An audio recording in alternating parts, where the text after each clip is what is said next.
উমরে ফারুক রাদিয়াল্লাহু তাআলা আনহু রওনা করেছেন, পথ দিয়ে চলে যাচ্ছেন, হঠাৎ একটা বস্তি এলাকায় তিনি ঢুকে পড়েছে। ওই এলাকা দিয়ে যাইতে দেখছেন গভীর রাত, কিন্তু ঘরের মধ্যে আলো জ্বলছে, আগুনের শিখা দেখা যায় দূর থেকে। ওমর ঘরের পাশে চলে গেলেন, যায় দেখলেন শুধু চুলার মধ্যে হাঁড়ি আর পানি, এটা আগুন ধরিয়ে জ্বালতেছে। আর মনে মনে তিনি বলে নাই, পরিষ্কার করে বলছে, রব্বুল আলামিন, এদেশের খলিফা, এদেশের যিনি রাষ্ট্র পরিচালনা করে, সে কি আমাকে দেখতে পাই না, আমাকে কি চেনে না, আমার খোঁজ খবর রাখে না?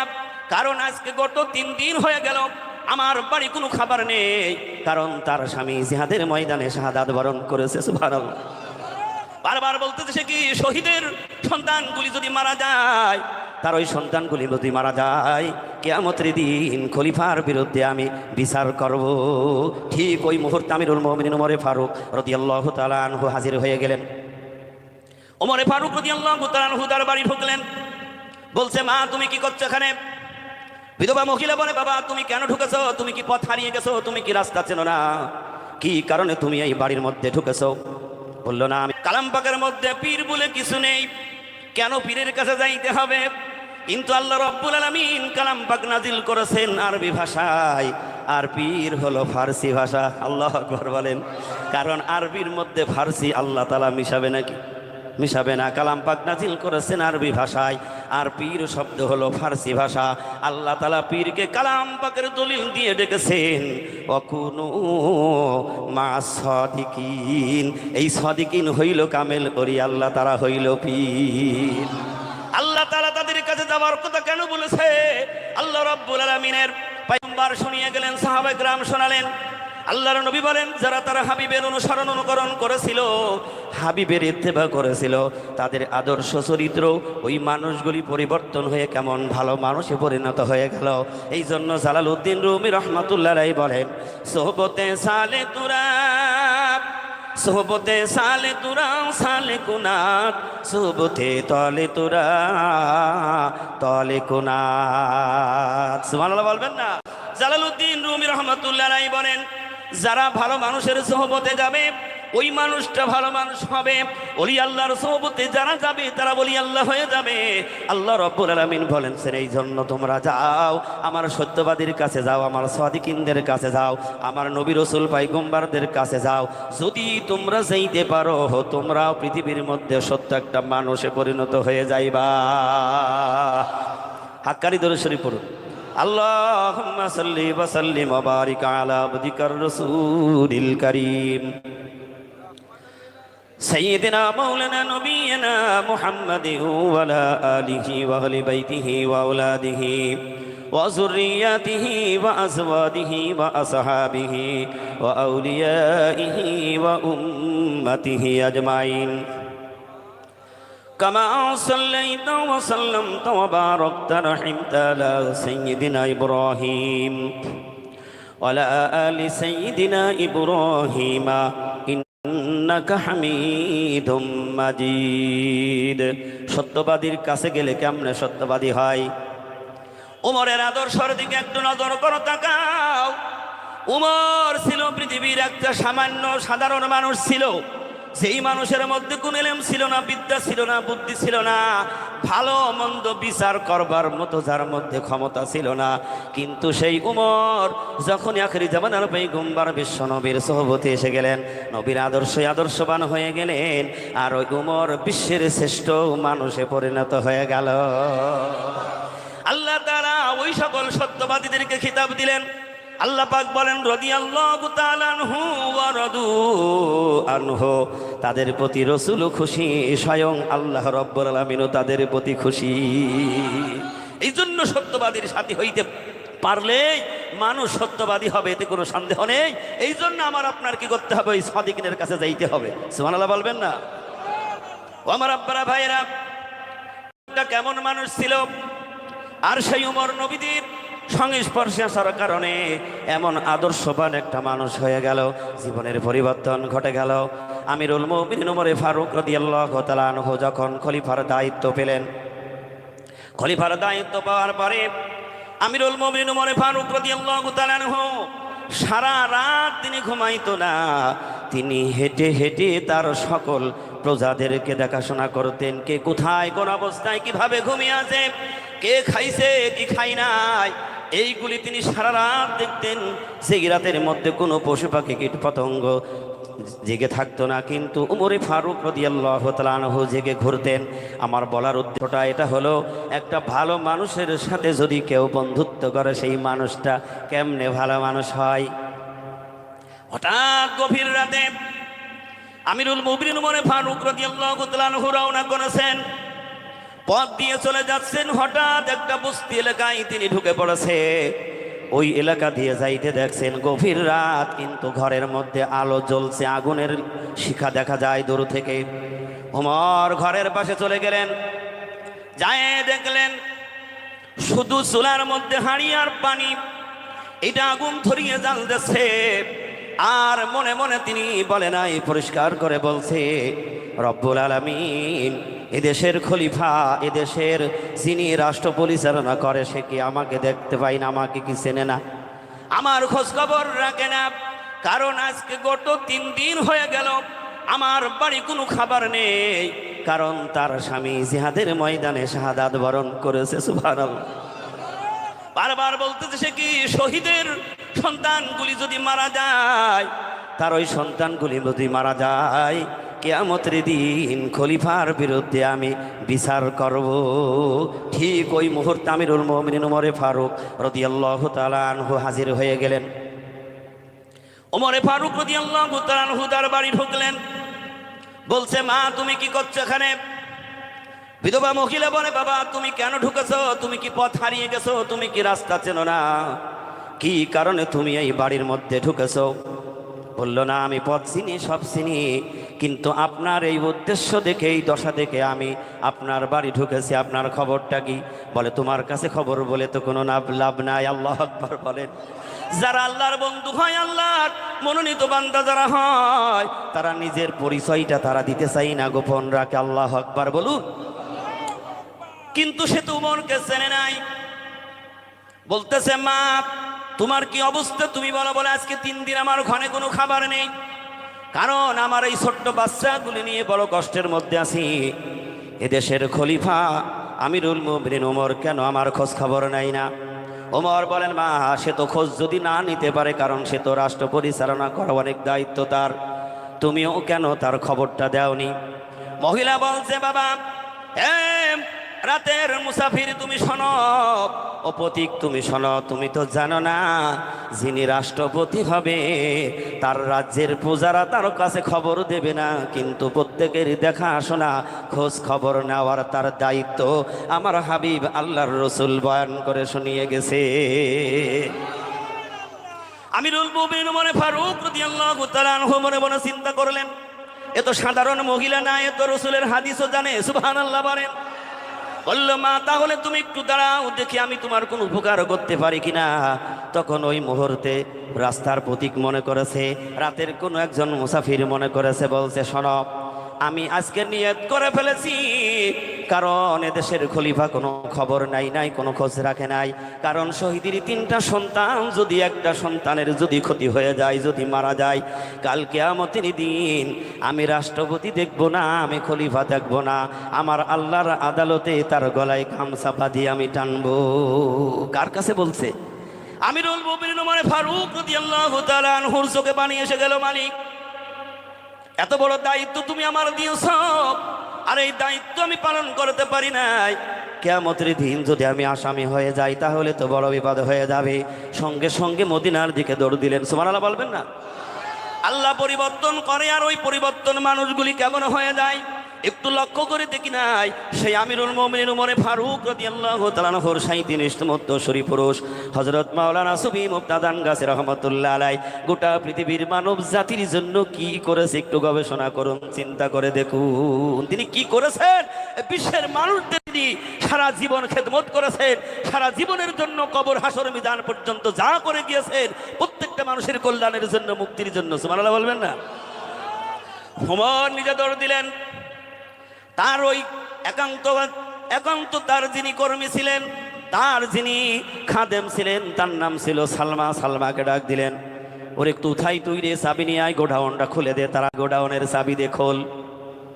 বলল আটার বস্তা আমার মাথায় তুলে দে। খাদেম বলেন এই গভীর রাতে আপনি আটার বস্তা নিয়ে কোথায় যাবেন? আমার মাথায় তুলে দেন, আমি আপনার জায়গা পর্যন্ত পৌঁছিয়ে দেব। কিন্তু আল্লাহর মনোনীত বান্দা আমিরুল মুমিনিন ওমর ফারুক রাদিয়াল্লাহু তাআলা আনহু বলেছিলেন, না না না, আমার ঋণের বোঝা আমার মাথায় তুলে বইতে দাও। কি মানুষ হয়ে গেল! কার কারণে? ওই নবীজির সংস্পর্শে যাওয়ার কারণে, তার সুহবত ইখতিয়ার করার কারণে। উমর ছিল কোথায় আর উমর আসলো কোথায়? ওমর বলে আমার মাথায় তুলে দাও। আসলামকে ডাকতে বলে, আসলাম তোর ঘরে কি রুটি আর কোনো গোশত আছে নাকি? কারণ ওই জামানার মানুষের তাবাররুক বেশিরভাগ তারা গোশত বাকায়ে খাইতো, রুটি খাইতো। বলল হ্যাঁ আমার ঘরে খাবার আছে। বলল আসলাম রে, কিছু রুটি আর গোশত তুই তো সাথে করে নিয়ে আনে আমারে দে। বিশ্ব নবী জনাবে মুহাম্মদ রাসূলুল্লাহ সাল্লাল্লাহু আলাইহি ওয়াসাল্লাম কি শ্রেষ্ঠ মানুষ তৈরি করে থুয়ে গেছেন, আল্লাহু আকবার বলেন। এই জন্য জালালউদ্দিন রুমি রহমাতুল্লাহ একটা কথা বলেছেন, সুহবতে সালে তুরা সালে কুনাত, সুহবতে তলে তুরা তলে কুনাত। সুবহানাল্লাহ বলবেন না? সৎসঙ্গে স্বর্গবাস আর অসৎ সঙ্গে হয়ে যায় সর্বনাশ। কোনো মানুষ যদি ভালো মানুষের সাথে বন্ধুত্ব করে, ওই মানুষটা একটা ভালো মানুষ হয়। আল্লাহওয়ালার সাথে বন্ধুত্ব করলে ওই মানুষটা আল্লাহওয়ালা হয়। যদি কোনো মানুষ যদি চোরের সাথে বন্ধুত্ব করে, ওই মানুষ চোর হয়। এই জন্য বন্ধুত্ব করতে হলেও হিসাব করে করা লাগবে রে মুসলমান। কামারওয়ালার সাথে যদি কেউ বন্ধুত্ব করে, সারাদিন কামার তার কারণ হলো লোহা পোড়াবে, ছাই ওড়বে। সারাদিন যদি তার সাথে থাকে, যত পরিষ্কার মানুষ হোক না কেন, ছাই মেকে মেকে ওই মানুষটা কালো হয়ে যায়। আর যদি কোনো মানুষ যদি আতরওয়ালার সাথে বন্ধুত্ব করে রে মুসলমান, সে আতর সারা জীবনও কেনবে না, তার সাথে থাকবে, একটু নাড়াচাড়া করবে আর রেখে দেবে। দেখবেন ওই মানুষটার গোটা শরীরটা আতরের মতো ঘিরান বাহির হয়। আমিরুল মুমিনিন ওমর বললে আসলাম রে দে তাড়াতাড়ি তুই আমার রুটি আর গোশত আমার হাতে দে। বলে আমিও আপনার সাথে যাব। কোথায়? আপনি নিয়ে যান, একটু আমার আপনার পেছনে পেছনে যাব। আমিরুল মুমিনিন ওমর আটার বস্তা মাথায় নিয়ে গভীর রাতে আবার দৌড়ানো শুরু করলেন। সুবহানাল্লাহ বলেন। আটার বস্তা নিয়ে বললো তোরা বাইরে থাক, তোরা বাইরে থাক, তোরা ভিতরে যাবি না। কারণ তোরা ভিতরে যাবি না, কারণ তোরা তো আমার পরিচয়টাও বলে দিতে পারিস, জানা যায় না। মনে মনে চিন্তা করলেন তোরা বাইরে থাক। ভিতরে ঢুকলেন, যায় বললেন মা তোমার সন্তানগুলি তুমি এই রুটি আর গোশত খাওয়াও। আর এই যে আটার বস্তা থাকলো, এই আটার বস্তা থেকে যখন তোমার মন চাই তখনই তুমি রুটি তৈরি করে তোমার সন্তানগুলি লালন পালন করবেন। আল্লাহর নবীর সহবতে যারা গিয়েছিল তাদের আদর্শ চরিত্র কি হয়ে গিয়েছিল একটু ভালো করে শোনো। আমিরুল মুমিনিন ওমর ফারুক রাদিয়াল্লাহু তাআলা আনহু তিনি যখন খলিফা প্রাপ্ত হয়ে গেলেন, খলিফার বয়স মাত্র তখন 3 দিন। কয়দিন? মাত্র 3 দিন। হযরত আবু বকর সিদ্দিক রাদিয়াল্লাহু তাআলা আনহুর স্মরণার্থে একটা অনুষ্ঠান করলেন। আল্লাহু আকবার বলেন। আবু বকর সিদ্দিক বিশ্ব নবীর প্রথম খলিফা বিদায় নিয়ে চলে গেছে। নবীজির সাহাবাদের আদর্শ কি ছিল, তাদের ভালোবাসা ভক্তি, তারা কত মায়া ছিল, তাদের আদর্শ কত ছিল, তার জন্য একটা অনুষ্ঠান তৈরি করলেন। অনুষ্ঠানের মধ্যে এক একজন তার আদর্শের ব্যাপারে, তার ভালো কথার ব্যাপারে একজন এক এক রকম কথা বলছে।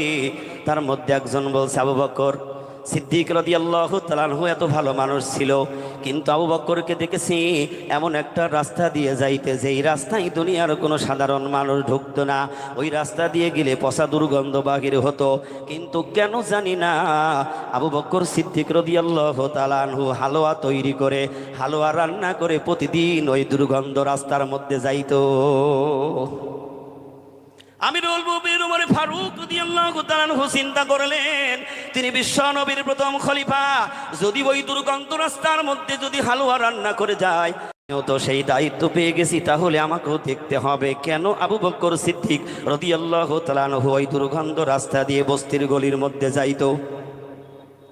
আমিরুল মুমিনিন ওমর ফারুক রাদিয়াল্লাহু তাআলা আনহু পরের দিন হালুয়া রান্না করে নিলেন। আল্লাহু আকবার বলেন। সাহাবায়ে কেরামের আদর্শ কি ছিল, তারা কেমন ভালো মানুষ ছিল। আমিরুল মুমিনিন ওমর হালুয়া রান্না করে এই রাস্তার মধ্যে যখন বস্তির মধ্যে ঢুকলেন, চিপাগল একটা রাস্তা, ওই রাস্তার মধ্যে এত পচা দুর্গন্ধ, এই দুর্গন্ধর কারণে কোনো মানুষ ওই রাস্তা যাইতো না, ঢুকতো না।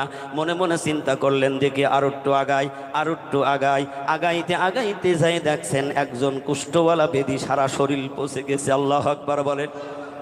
সারা শরীর তার ঘাতে বসে গেছে।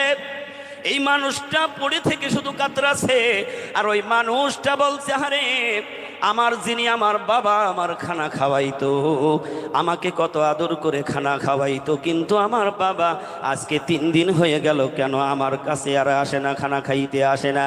কিন্তু 3 দিন আগে আল্লাহর নবীর খলিফা আবু বকর সিদ্দিক রাদিয়াল্লাহু তাআলা আনহু দুনিয়া থেকে বিদায় নিয়ে চলে গেছে। বলতেছে, জামানার খলিফা বাদশাহ কেন আমাকে দেখে না? ওমর বলে, বাবা তুমি কাতরাচ্ছ কেন বলো? আমি তো ব্যস্ত ছিলাম, আমি এসে গেছি, তোমার কি প্রয়োজন বলো? বলল, আমাকে যে খানা খাওয়াইতো আজকে 3 দিন কেন খানা খাওয়াইতে আসে না? নিজের পরিচয়টা দিচ্ছে না, আসল রহস্যটা সেখান থেকে বুঝে নেবে। বলছে, অনেক ব্যস্ততার কারণে আসতে পারি নাই। বাবা তুমি চিন্তা করো না, তোমার জন্য খাবার নিয়ে এসেছি। আল্লাহু আকবার বলেন। তোমার জন্য খাবার নিয়ে এসেছি, তুমি খাবার খাও। কিন্তু ওমর তো জানে না আবু বকর সিদ্দিক রাদিয়াল্লাহু তাআলা আনহু কেমনে খাবারটা খাওয়াইতো। যখনই আমিরুল মুমিনিন ওমর ফারুক রাদিয়াল্লাহু তাআলা আনহু হালুয়া খাবার হাতে করে নিয়ে যখন ওই কুষ্ঠবেদীর গালে তুলে দিয়েছেন, কারণ দুনিয়ায় তার আর কেউ নেই, দেখার মতো কেউ নেই, তার আপনজন কেউ নেই, একা সেখানে পড়ে পড়ে তিনি মৃত্যু শয্যায় কাতরাচ্ছেন। যখনই খাবারটা গালে তুলে দিলেন, খাবার গালে নাই, আর বলে, তুমি তো আমার সেই বাবা নও, তুমি আমার তো সেই বাবা নও, কারণ তুমি কে, তোমার পরিচয় দাও। যিনি আমার প্রত্যেক দিন খাওয়ায় সে তো আমার এইভাবে খানা খাওয়াই না, সে তো আমার এইভাবে খানা খাওয়াই না। আর ধৈর্য ধরে রাখতে পারলেন না, বললেন, বাবা কে তোমার খানা খাওয়াইতো? বলতে, আমি বারবার জিজ্ঞাসা করেছি, পরিচয় চেয়েছি, কিন্তু সে আমার কাছে কোনো পরিচয়টা দিত না। আল্লাহু আকবার বলেন। জিন্দেগিতে কোনোদিন আমার কাছে পরিচয় দেয় না। বলল, তাহলে তুমি কেমনে চেনো? কারণ তোমার চোখ তো নষ্ট হয়ে গেছে, তুমি চোখে দেখো না। বলল, বাবা তুমি জানো না, আমার যেদিন হাতে করে খাবার খাওয়ানো শুরু করেছিল, তার হাতের আঙ্গুলে আমার এই কুষ্ঠ খাই খোসা লাগতো। এই খোসা লাগার কারণে আমি যখন বেতার জ্বালায় চিৎকার দিতাম, কিন্তু আমার ওই বাবা আর হাত দিয়ে আমার খানা খাওয়াইতো না। হালুয়া গালের মধ্যে নিয়ে গালে করে আমার তুলি খানা খাওয়াইছে। সুবহানাল্লাহ বলেন। ওমর সিজদায় পড়ে গেল, মালিক আমি তো আবু বকরের মতো হইতে পারবো না, তোমার আবু বকরকে। ওমর কান্দার বলে, আল্লাহ তাআলা তোমার আবু বকর সিদ্দিক রাদিয়াল্লাহু তাআলা আনহুকে তুমি কোন মাটি দিয়ে তৈরি করিলা? আল্লাহু আকবার বলেন। এই জন্য যারা নবীর সংস্পর্শে এসেছিল, ওই মানুষগুলি তাদের আদর্শ চরিত্র কত পরিবর্তন হয়ে গিয়েছিল। আবু বকর একজন বিশ্বের শ্রেষ্ঠ খলিফা, নবীজির 1 নম্বরের খলিফা, আর একটা কুষ্ঠবেদী খাওয়ালা মানুষ। এই মানুষের প্রতি ভালোবাসা মহব্বত থাকার কারণে নিজে হাত দিয়ে খাওয়াইলে ব্যথা পায়, এই জন্য হালুয়া নিজের মুখে নিয়ে মুখ দিয়ে তার মুখে তুলে দিয়ে খানা খাওয়াই। ডাক দিয়ে বলেন, ও বাবা সে তো আর পৃথিবীতে নেই, আজকে 3 দিন দুনিয়া থেকে বিদায় নিয়ে চলে গেছে, বিদায় নিয়ে চলে গেছে। তুমি তো তাকে চেননি, পরিচয়ও দেয়নি, কারণ আমি হইলাম আমিরুল মুমিনিন ওমর। বলল, তুমি ওমর, আমি ভেবেছিলাম, আমি খুঁজেছিলাম আবু বকরের যেদিন আমি কাছে পাবো, আমার মন বলেছিল আল্লাহ রসুল চলে গেছে, এখন আবু বকর দেশের খলিফা, তিনি পরিচালিত করে, পৃথিবী রাষ্ট্র পরিচালনা করে। আমার মনে মনে আমি তারে তালাশ করেছিলাম, আবু বকরের হাতে হাত দিয়ে আমি কালেমা পড়ে নেব। সুবহানাল্লাহ জোরে বলেন। তিনি বললেন, আমি একজন ইহুদি, আমি জানতাম, আমি তার তালাশ করতাম, কিন্তু শুধু আমার খাবার খাওয়াইতো, আমার পরিচয়টা দেয় নাই। কিন্তু তুমি যে ওমর, তাহলে তোমার হাতটা আমার দিকে বাড়িয়ে দাও। সুবহানাল্লাহ বলবেন না? দাও, তোমার হাতখানা আমার হাতের দিকে বাড়িয়ে দাও, আর তুমি কালেমা পড়িয়ে আমাকে মুসলমান বানিয়ে নাও। এই জন্য তাদের আদর্শ দেখে, তাদের ভালোবাসা দেখে অবিশ্বাসীরা, যারা আল্লাহকে মানত না, রসুলকে চিনত না, এই আদর্শ দেখে, ভালো আদর্শ, ভালো ব্যবহার, আচার আচরণ দেখে অবিশ্বাসীরা তারা কালেমা পড়ে ইসলাম কবুল করেছে। জোরে বলুন সুবহানাল্লাহ। কারণ তারা মানুষের প্রেম ভালোবাসা নিয়ে দুনিয়া দুনিয়ার মধ্যে তারা রাষ্ট্র চালিয়েছেন। একটু ভেবে দেখি শেষ জামানার সংস্কারক জামানার কুতুবারি বিল্লার বাচ্চা হযরত মাওলানা সুফি মুফতাদুন গাছি রাহমাতুল্লাহ গোটা পৃথিবীর শুধু মানুষ জাতি নয়, তিনি এমন একটি ভালোবাসা তৈরি করে দিলেন, এমন একটি ভালোবাসা তিনি প্রতিষ্ঠা করলেন কুল কায়নাতের জন্য। তার ভালোবাসা এমন একটি ভালোবাসা তিনি শিখিয়ে দিলেন আর দোয়া করে দিলেন, ইলাহি রহমত জিয়াদা কর কিয়ামত তক তামাম আলমের উপর। সুবহানাল্লাহ বলবেন না? উমর তারে সেখান থেকে উমর বিদায় নিয়ে চলে গেল। আল্লাহু আকবার বলেন। তিনি যে খাবার খাওয়িয়ে আস্তা 18 বস্তা মাথায় করে দিয়ে আসলেন, এবার বসে রয়েছেন। উমর বলে একটু দাঁড়াও। সাথীরা বলেন, উমর তুমি না মসজিদের ইমাম, মসজিদের আজান হয়ে গেছে, তুমি না নামাজের ইমামতি করবে। উমর বলে একটু দাঁড়াও, শিশুরা খাবার খাচ্ছে, একটু তারা যদি খাবার খেয়ে যদি আনন্দ করে তাহলে আমি উমর আমার দিলটা খুশি হয়ে যাবে। উমর বলছে একটু দাঁড়াও, একটু দাঁড়াও, কারণ ওই ছোট্ট সন্তানগুলি তারা খাবার খাচ্ছে, খাবার সন্তানগুলি খায় আর আনন্দ করে আর হাসি দেয়, বলে মা এ মনে হয় কোনো মুসাফির নয়, এ মনে হয় আল্লাহর ফেরেশতা পাঠিয়েছে। রহমাতাল লিল আলামিন শাফিল মুজনবিন সাইয়্যিদিনা মাওলানা নবিয়্যিনা মুহাম্মাদিন ওয়া আলা আলিহি ওয়া আহলি বাইতিহি ওয়া আওলাদিহি ওয়া যুররিয়াতিহি ওয়া আজওয়াজিহি ওয়া আসহাবিহি ওয়া আউলিয়াইহি ওয়া উম্মতিহি আজমাইন কামা সাল্লাইতা ওয়া সাল্লামতা ওয়া বারাকতা রাহিমতা আলা সাইয়্যিদিনা ইব্রাহিম ওয়ালা আলি সাইয়্যিদিনা ইব্রাহিমা ইন্নাকা হামিদুম মাজিদ। পেছনে অনেক ভাই বাবাজিরা দাঁড়িয়ে আছে, আমি আপনাদেরকে একটু দয়া করে অনুরোধ করব, আপনারা একটু সামনের দিকে সবাই একটু আগে আসেন। আপনারা 1 ইঞ্চি করে জায়গা যদি ছেড়ে দেন তাহলে 200-500 ইঞ্চি জায়গা পেছনে খালি হয়ে যাবে। এই জন্য সবাই যার সামনে একটু জায়গা আছে হাক্কানি দরুদ শরীফ পড়ি আর একটু মেহেরবানি করে সামনে আগায় আসুন না। অনেক ভাই বসার জায়গা পাচ্ছে না, পেছনে দাঁড়িয়ে আছে, আপনারা একটু মেহেরবানি করে সামনে আগে আসুন। কারণ আল্লাহ রসুল বলেছেন এই দ্বীনি মজলিসের মধ্যে যদি কেউ এক ভাই আর এক ভাইয়ের জায়গা করে দেয়, কাল কিয়ামতের দিন আল্লাহ রাব্বুল আলামিন ওই ব্যক্তিকে জান্নাতে জায়গা করে দেবে। এর একটু আওয়াজ দিয়ে বলি সুবহানাল্লাহ। এই জন্য আজকের এই মজলিস খুব দামি মজলিস। এই মজলিস হলো গুনাহ মাফ করার মজলিস। এই মজলিস 1,24,000 পয়গম্বরের মজলিস, নবী মুহাম্মদ রাসূলুল্লাহ সাল্লাল্লাহু আলাইহি ওয়াসাল্লামের মজলিস। শেষ জামানার সংস্কারক, জামানার কুতুব, আরিফ বিল্লাহর বাদশাহ, বিশ্বকোষে উল্লেখিত জামানার মুজাদ্দিদ হযরত মাওলানা সুফি মুফতি আযান গাছি রাহমাতুল্লাহ আলাইহির হুকুম প্রাপ্ত এই নুরানি জান্নাতি মজলিস। সুবহানাল্লাহ বলবেন না? এই জন্য আমরা প্রত্যেকেই পরস্পর যারা আছি কেউ আমরা বকিলতা করব না। আমি দেখছি অনেকে শুধু ঘাড় কাজ করছে কিন্তু সরে নাই। এই জন্য আপনার কাছে আমার অনুগ্রহ, দয়ার মেহেরবানি করে আমি আপনাকে ডাকছি, মেহেরবানি করে একটু সামনে আগান। আল্লাহ রসুল সাল্লাল্লাহু আলাইহি সাল্লাম একদিন একটা এরকম দ্বীনি মজলিসে তিনি আলোচনা করছেন, কিন্তু জায়গা শেষ হয়ে গেছে।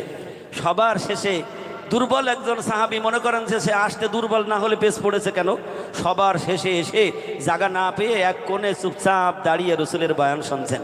আল্লাহ রসুল যখন তার দিকে তাকিয়ে দেখলেন যে ওইখানে দাঁড়িয়ে আছে, তখন দেখলেন ওখানে বসার কোনো জায়গা নেই, বসার মতো ব্যবস্থা নেই, ধুলাবালি ময়লা আবর্জনার ওইখানেই দাঁড়িয়ে এসে আল্লাহ রসুলের আলোচনা। আল্লাহর নবী, বিশ্ব নবী জনাবে মুহাম্মদ রাসূলুল্লাহ সাল্লাল্লাহু আলাইহি ওয়াসাল্লাম ওই সাহাবীর দিকে নবীজির ঘাড়ের রুমালখানা ফিকে দিলেন এবং বললেন, ও জারির, তুমি ওইখানে আমার রুমালখানা বিছিয়ে নিয়ে ওইখানে তুমি বসে যাও। হযরতে জারির রাদিয়াল্লাহু তাআলা আনহু বিশ্ব নবীর রুমালখানা বুকের মধ্যে জড়িয়ে ধরে কেঁদে কেঁদে বললেন, কামা আকরামাকাল্লাহ কামা আকরামতানি ইয়া রাসূলুল্লাহ। ও আল্লাহর হাবিব বিশ্ব নবী জনাবে মুহাম্মদ রাসূলুল্লাহ সাল্লাল্লাহু আলাইহি ওয়াসাল্লাম, আপনি আমাকে সম্মানী করেছেন, আপনি আমাকে ভালোবেসেছেন, কিন্তু ইয়া রাসূলুল্লাহ আমি বলতেছি এমন জারিরের জন্ম হয় না আপনার রুমালের মধ্যে বসতে পারে। কি ভালোবাসা, কি মহব্বত, কি দেল দিয়ে তারা নবীর অনুসরণ অনুকরণ করত। ওই যে মনে আসেনি আমিরুল মুমিনিন ওমর ফারুক রাদিয়াল্লাহু তাআলা আনহু নিজ কানে শুনেছেন, খলিফার কি চোখে ভরে না, শহীদের 3টি বাচ্চা, একটি বাচ্চা দুধ খায়, 2টা বাচ্চা একটু বড় হয়ে গেছে, কিন্তু 3 রাতে যখন মুসাফিরকে পেয়ে গেলেন, কিন্তু ওই মুসাফির ওই প্রতীককে তো মহিলা চেনে না, দেখে নাই। তিনি তখন বলতেছিলেন, আমার কোনো বাচ্চার যদি ক্ষতি হয় তাহলে আমি ছেড়ে দেব না, কারণ আমার স্বামী শহীদ হয়ে গেছে, আমি বিধবা, আমার কোনো শক্তি নেই, টাকা নেই, পয়সা নেই। আমার একটা সন্তানের যদি ক্ষতি হয়, কিয়ামতের দিন আমি খলিফার ছাড় দেব না, গলায় গামছা বাঁধি আমি আল্লাহর আদালতে দাঁড় করাবো। শুনছে কে? আল্লাহর নবীর দ্বিতীয় খলিফা আমিরুল মুমিনিন ওমর ফারুক রাদিয়াল্লাহু তাআলা আনহু শুনলেন আর অপেক্ষা করেছেন। যখনই বাচ্চাগুলি খাবার খেয়ে যখন আনন্দ করছে, হাসি তামাশা করছে, তখন বললে, এবার চল, কারণ আমি এতক্ষণ পর্যন্ত আমার দিল কেঁদে যাচ্ছিল, হারে এই ছোট্ট বাচ্চাগুলি যদি না খেয়ে মারা যায়, কিয়ামতের দিন কেমনে আমি আমার আল্লাহর দরবারে মুখ দেখাবো। চলে গেলেন, ফজরের নামাজ পড়ালেন। কেমন খলিফা দেখেন, আদর্শ কেমন, কি ভালো মানুষ। কোন মাটি দিয়ে তারা তৈরি হয়েছিল? কারণ এখানে মাটির কোনো সাফল্যতা ছিল না, এখানে মাটির কোনো গর্ব ছিল না। একটাই কারণ ছিল, তারা যার সাথে মিশেছিল তিনি হইলেন বিশ্বর শ্রেষ্ঠ মানব জাতির মধ্যে সবচেয়ে শ্রেষ্ঠ পয়গম্বর, শ্রেষ্ঠ নবী মুহাম্মদুর রাসূলুল্লাহ সাল্লাল্লাহু আলাইহি ওয়াসাল্লাম। ওমর নামাজ শেষ করে বলল, তোমরা সবাই বসে যাবে, আজ এখানে একটা কঠিন বিচার হবে। মুসল্লিরা মনে করলেন, ওমরের বিচার তো বড় কঠিন, ওমরের শাসক বড় কঠিন ছিল ওমরের। সবাই ওমরকে দেখে ভয় পাইতো, সুবহানাল্লাহ বলুন। ওমরকে দেখে সবাই ভয় পাইতো। ওমর যেমন শাসক ছিলেন, তেমন তার মধ্যে ভালোবাসা ছিল, তেমন দরদ ছিল। আমিরুল মুমিনিন ওমর বললেন, তোমরা কেউ যাবে না, সবাই বসে যাও, আজকে এই মসজিদে একটা কঠিন বিচার হবে। আল্লাহু আকবার বলেন। একটা কঠিন বিচার হবে। মানুষ সব বসে গেল, শাসককে দেখার জন্য সবাই রেডি হয়ে গেল। কোন বিচার হয় দেখি। ওমরের পুলিশ বাহিনীর বলল, যাও ওই বস্তির মধ্যে অমুক বাড়ি থেকে ওই মহিলা তার সন্তানদেরকে তুলে নিয়ে এসো, তাদের আজকে এখানে বিচার করা হবে। আল্লাহু আকবার বলেন। কষ্ট হচ্ছে আপনাদের? দুনিয়ার সাধারণ মানুষ চিন্তা করলে আজকে দেখতে হবে কোন বিচার হয়। এরকমের যদি ঘোষণা দেওয়া হয়, মানুষ পাগল হয়ে বসবে, কঠিন বিচার হবে, চল যাই দেখি। কথা বলেন নাকি? সবাই বসে যাবে, কিন্তু সব চিন্তা করলো না, জানি ওমরের বিচার তো বড় কঠিন। কারণ ওই বস্তির মহিলা মনে হয় কোন অপকর্ম করেছে, নাকি অন্যায় করেছে, কোন অপরাধ করেছে, কি করেছে। কারণ তাকে বলে দিল, যাও ওই মহিলা এবং তার 3টা সন্তান সহ তুলে নিয়ে এসো, এখানে কঠিন বিচার হবে। সবাই বিচারের জন্য অপেক্ষায় আছে। যখন এই পুলিশ বাহিনী চলে গেল, যায়া বলছে, ও মা তাড়াতাড়ি তুমি রেডি হও, তাড়াতাড়ি চলো, উমর তোমাকে ডেকেছে, নাকি ওখানে কঠিন বিচার হবে। 2টো সন্তান বলে, মা বুঝতে পেরেছি, তুমি তো খলিফার বিরুদ্ধে রাতে অনেক কথা বলেছো, যার কাছে বলেছো সে মনে হয় খলিফার কাছে খবরটা পৌঁছিয়ে দিয়েছে। আল্লাহু আকবার বলুন। ও মা, তুমি রাতে কেন ওই মুসাফিরের কাছে কথাগুলি বলেছো? মনে হয় খবরটা খলিফার কাছে পৌঁছিয়ে দিয়েছে। ও মা, না খেয়ে মরে যাইতাম, কিন্তু তারপর ওই কথাটা বলা ঠিক হয়নি। কারণ মা, তুমি জানো না, রাষ্ট্রপতি এদেশের খলিফা বড় কঠিন তার বিচার। কারণ তিনি এমন কঠিন বিচারক, খলিফা বিচার করেছেন 2 দিন আগে তার নিজের সন্তানের। সুবহানাল্লাহ জোরে বলেন। কেমন চরিত্রওয়ালা মানুষ, 2 দিন আগেই নিজের সন্তানের বিচার করলেন। একজন মহিলা এসে বিচার দিল ওমরের কাছে, ওমর কালকে রাতে সন্ধ্যাবেলা ক্লাব থেকে তোমার সন্তান এবং কয়েকজন যুবক গিয়ে আমার মেয়ের হরণ করেছে। আল্লাহু আকবার বলেন। ওমরের মাথা ঘুরে যাচ্ছে, কি সর্বনাশ। কারণ কথা হয়তো সত্য হতে পারে, নিশ্চয় আমার সন্তান হতে পারে। বলল, তোমার সন্তান। ওমরের কাছে বিচার এসে গেল। ওমর সত্যি জিজ্ঞেস করলেন, বাবা তুমি কি কালকে ক্লাবে গিয়েছিলে নাকি? তোমার এই কাজ আবার তোমার বিরুদ্ধে কেস হয়ে গেছে। সন্তান বলল, বাবা আমি অন্যায় করেছি, ভুল করেছি, আমার বন্ধুদের পাল্লায় পড়ে আমি এই গুনার কাজ করে ফেলেছি, তুমি আমারে মাফ করে দাও। ওমর বলেন, মাফ হবে না। আল্লাহ রাব্বুল আলামিন বিচার ফয়সালা করার জন্য কোরআনুল কারীম নাজিল করেছে।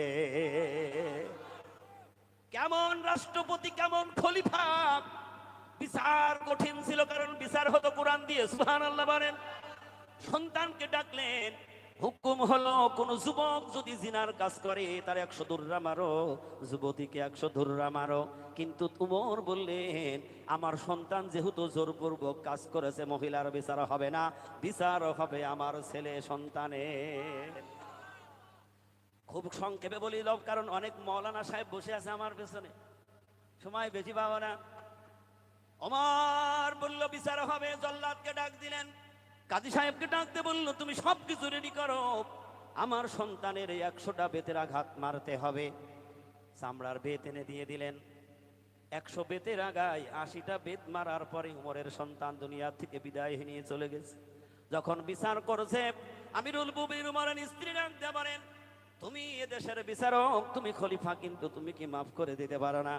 কারণ সন্তান ভুল করেছে, সন্তানকে মাফ করে দাও। সেদিন বলেছিলেন আমার হাবিব বিশ্ব নবী আমার উপরে যেই দায়িত্ব দিয়ে গিয়েছেন, এইটা যদি আমার নিজের ব্যাপারে যদি আমি বিচার ছাড় দেই, তাহলে তো কোরআনের হক আমার মানা হবে না। আমার নিজের ব্যাপারেও কোনো ছাড় চলবে না, কোরআনে যা নির্দেশ আছে সেই অনুপাতে কাজ হবে। সুবহানাল্লাহ বলেন। ও মহিলা শুনেছে তার বিচার বড় কঠিন, তার শাসক তিনি বড় কঠিন শাসক। ভাইতে কলিজা কাঁপছে আর ডাকছে, আল্লাহ আমি তো কোনো অন্যায় করিনি, কোনো ভুল করিনি, একটা সামান্য কথা বলেছি, এই কথার কারণে যদি আমার মৃত্যু হয়, ফাঁসি হয়, আমি তারপরও মরতে রাজি, কিন্তু আল্লাহ তুমি আমারে একটু খেয়াল করো, কারণ আমি হইলাম শহীদের স্ত্রী। সুবহানাল্লাহ বলেন। তোমার দিনের দ্বারাই দিন প্রতিষ্ঠা করার জন্য আমার স্বামী শাহাদাতের ময়দানে রক্ত ঢেলে দিয়েছেন, তিনি জীবন দিয়েছেন, কারণ তার এই আমানত এখন আমার ঘাড়ে, তার দেখাশোনা করার দায়িত্ব আমার। সন্তান দুটি কাঁদে, মা দুনিয়া থেকে না খেয়ে চলে যেতাম, ঘর ছাড়া হয়ে যেতাম, কিন্তু আজকে মা যদি তোমার বিচার করে আর তুমি যদি মারা যাও, বাবা চলে গেছে কোনো দুঃখ নাই, কিন্তু এতিম হয়ে যাব, মাকে আমাদের দেখাশোনা করবে। ও মা কেন রাতে তুমি এই কথা বলেছিলে? সুবহানাল্লাহ বলবেন না? সন্তানের বিচার হচ্ছে বলে বেতের আঘাত করো, বেত কয়টা মারবে? 100। কয়টা মারবে? 100 বেতের আঘাত মারবে, কিন্তু 80টা বেতের আঘাত মারার সাথে সাথে দুনিয়া থেকে বিদায় নিয়ে চলে গেল, মৃত্যুবরণ করলো। সুবহানাল্লাহ বলেন। ওমর তার স্ত্রীকে বুঝতেছে, শোনো এই দুনিয়া থেকে কোনো মানুষ সারা জীবন বাঁচবে না, চলে যেতে হবে।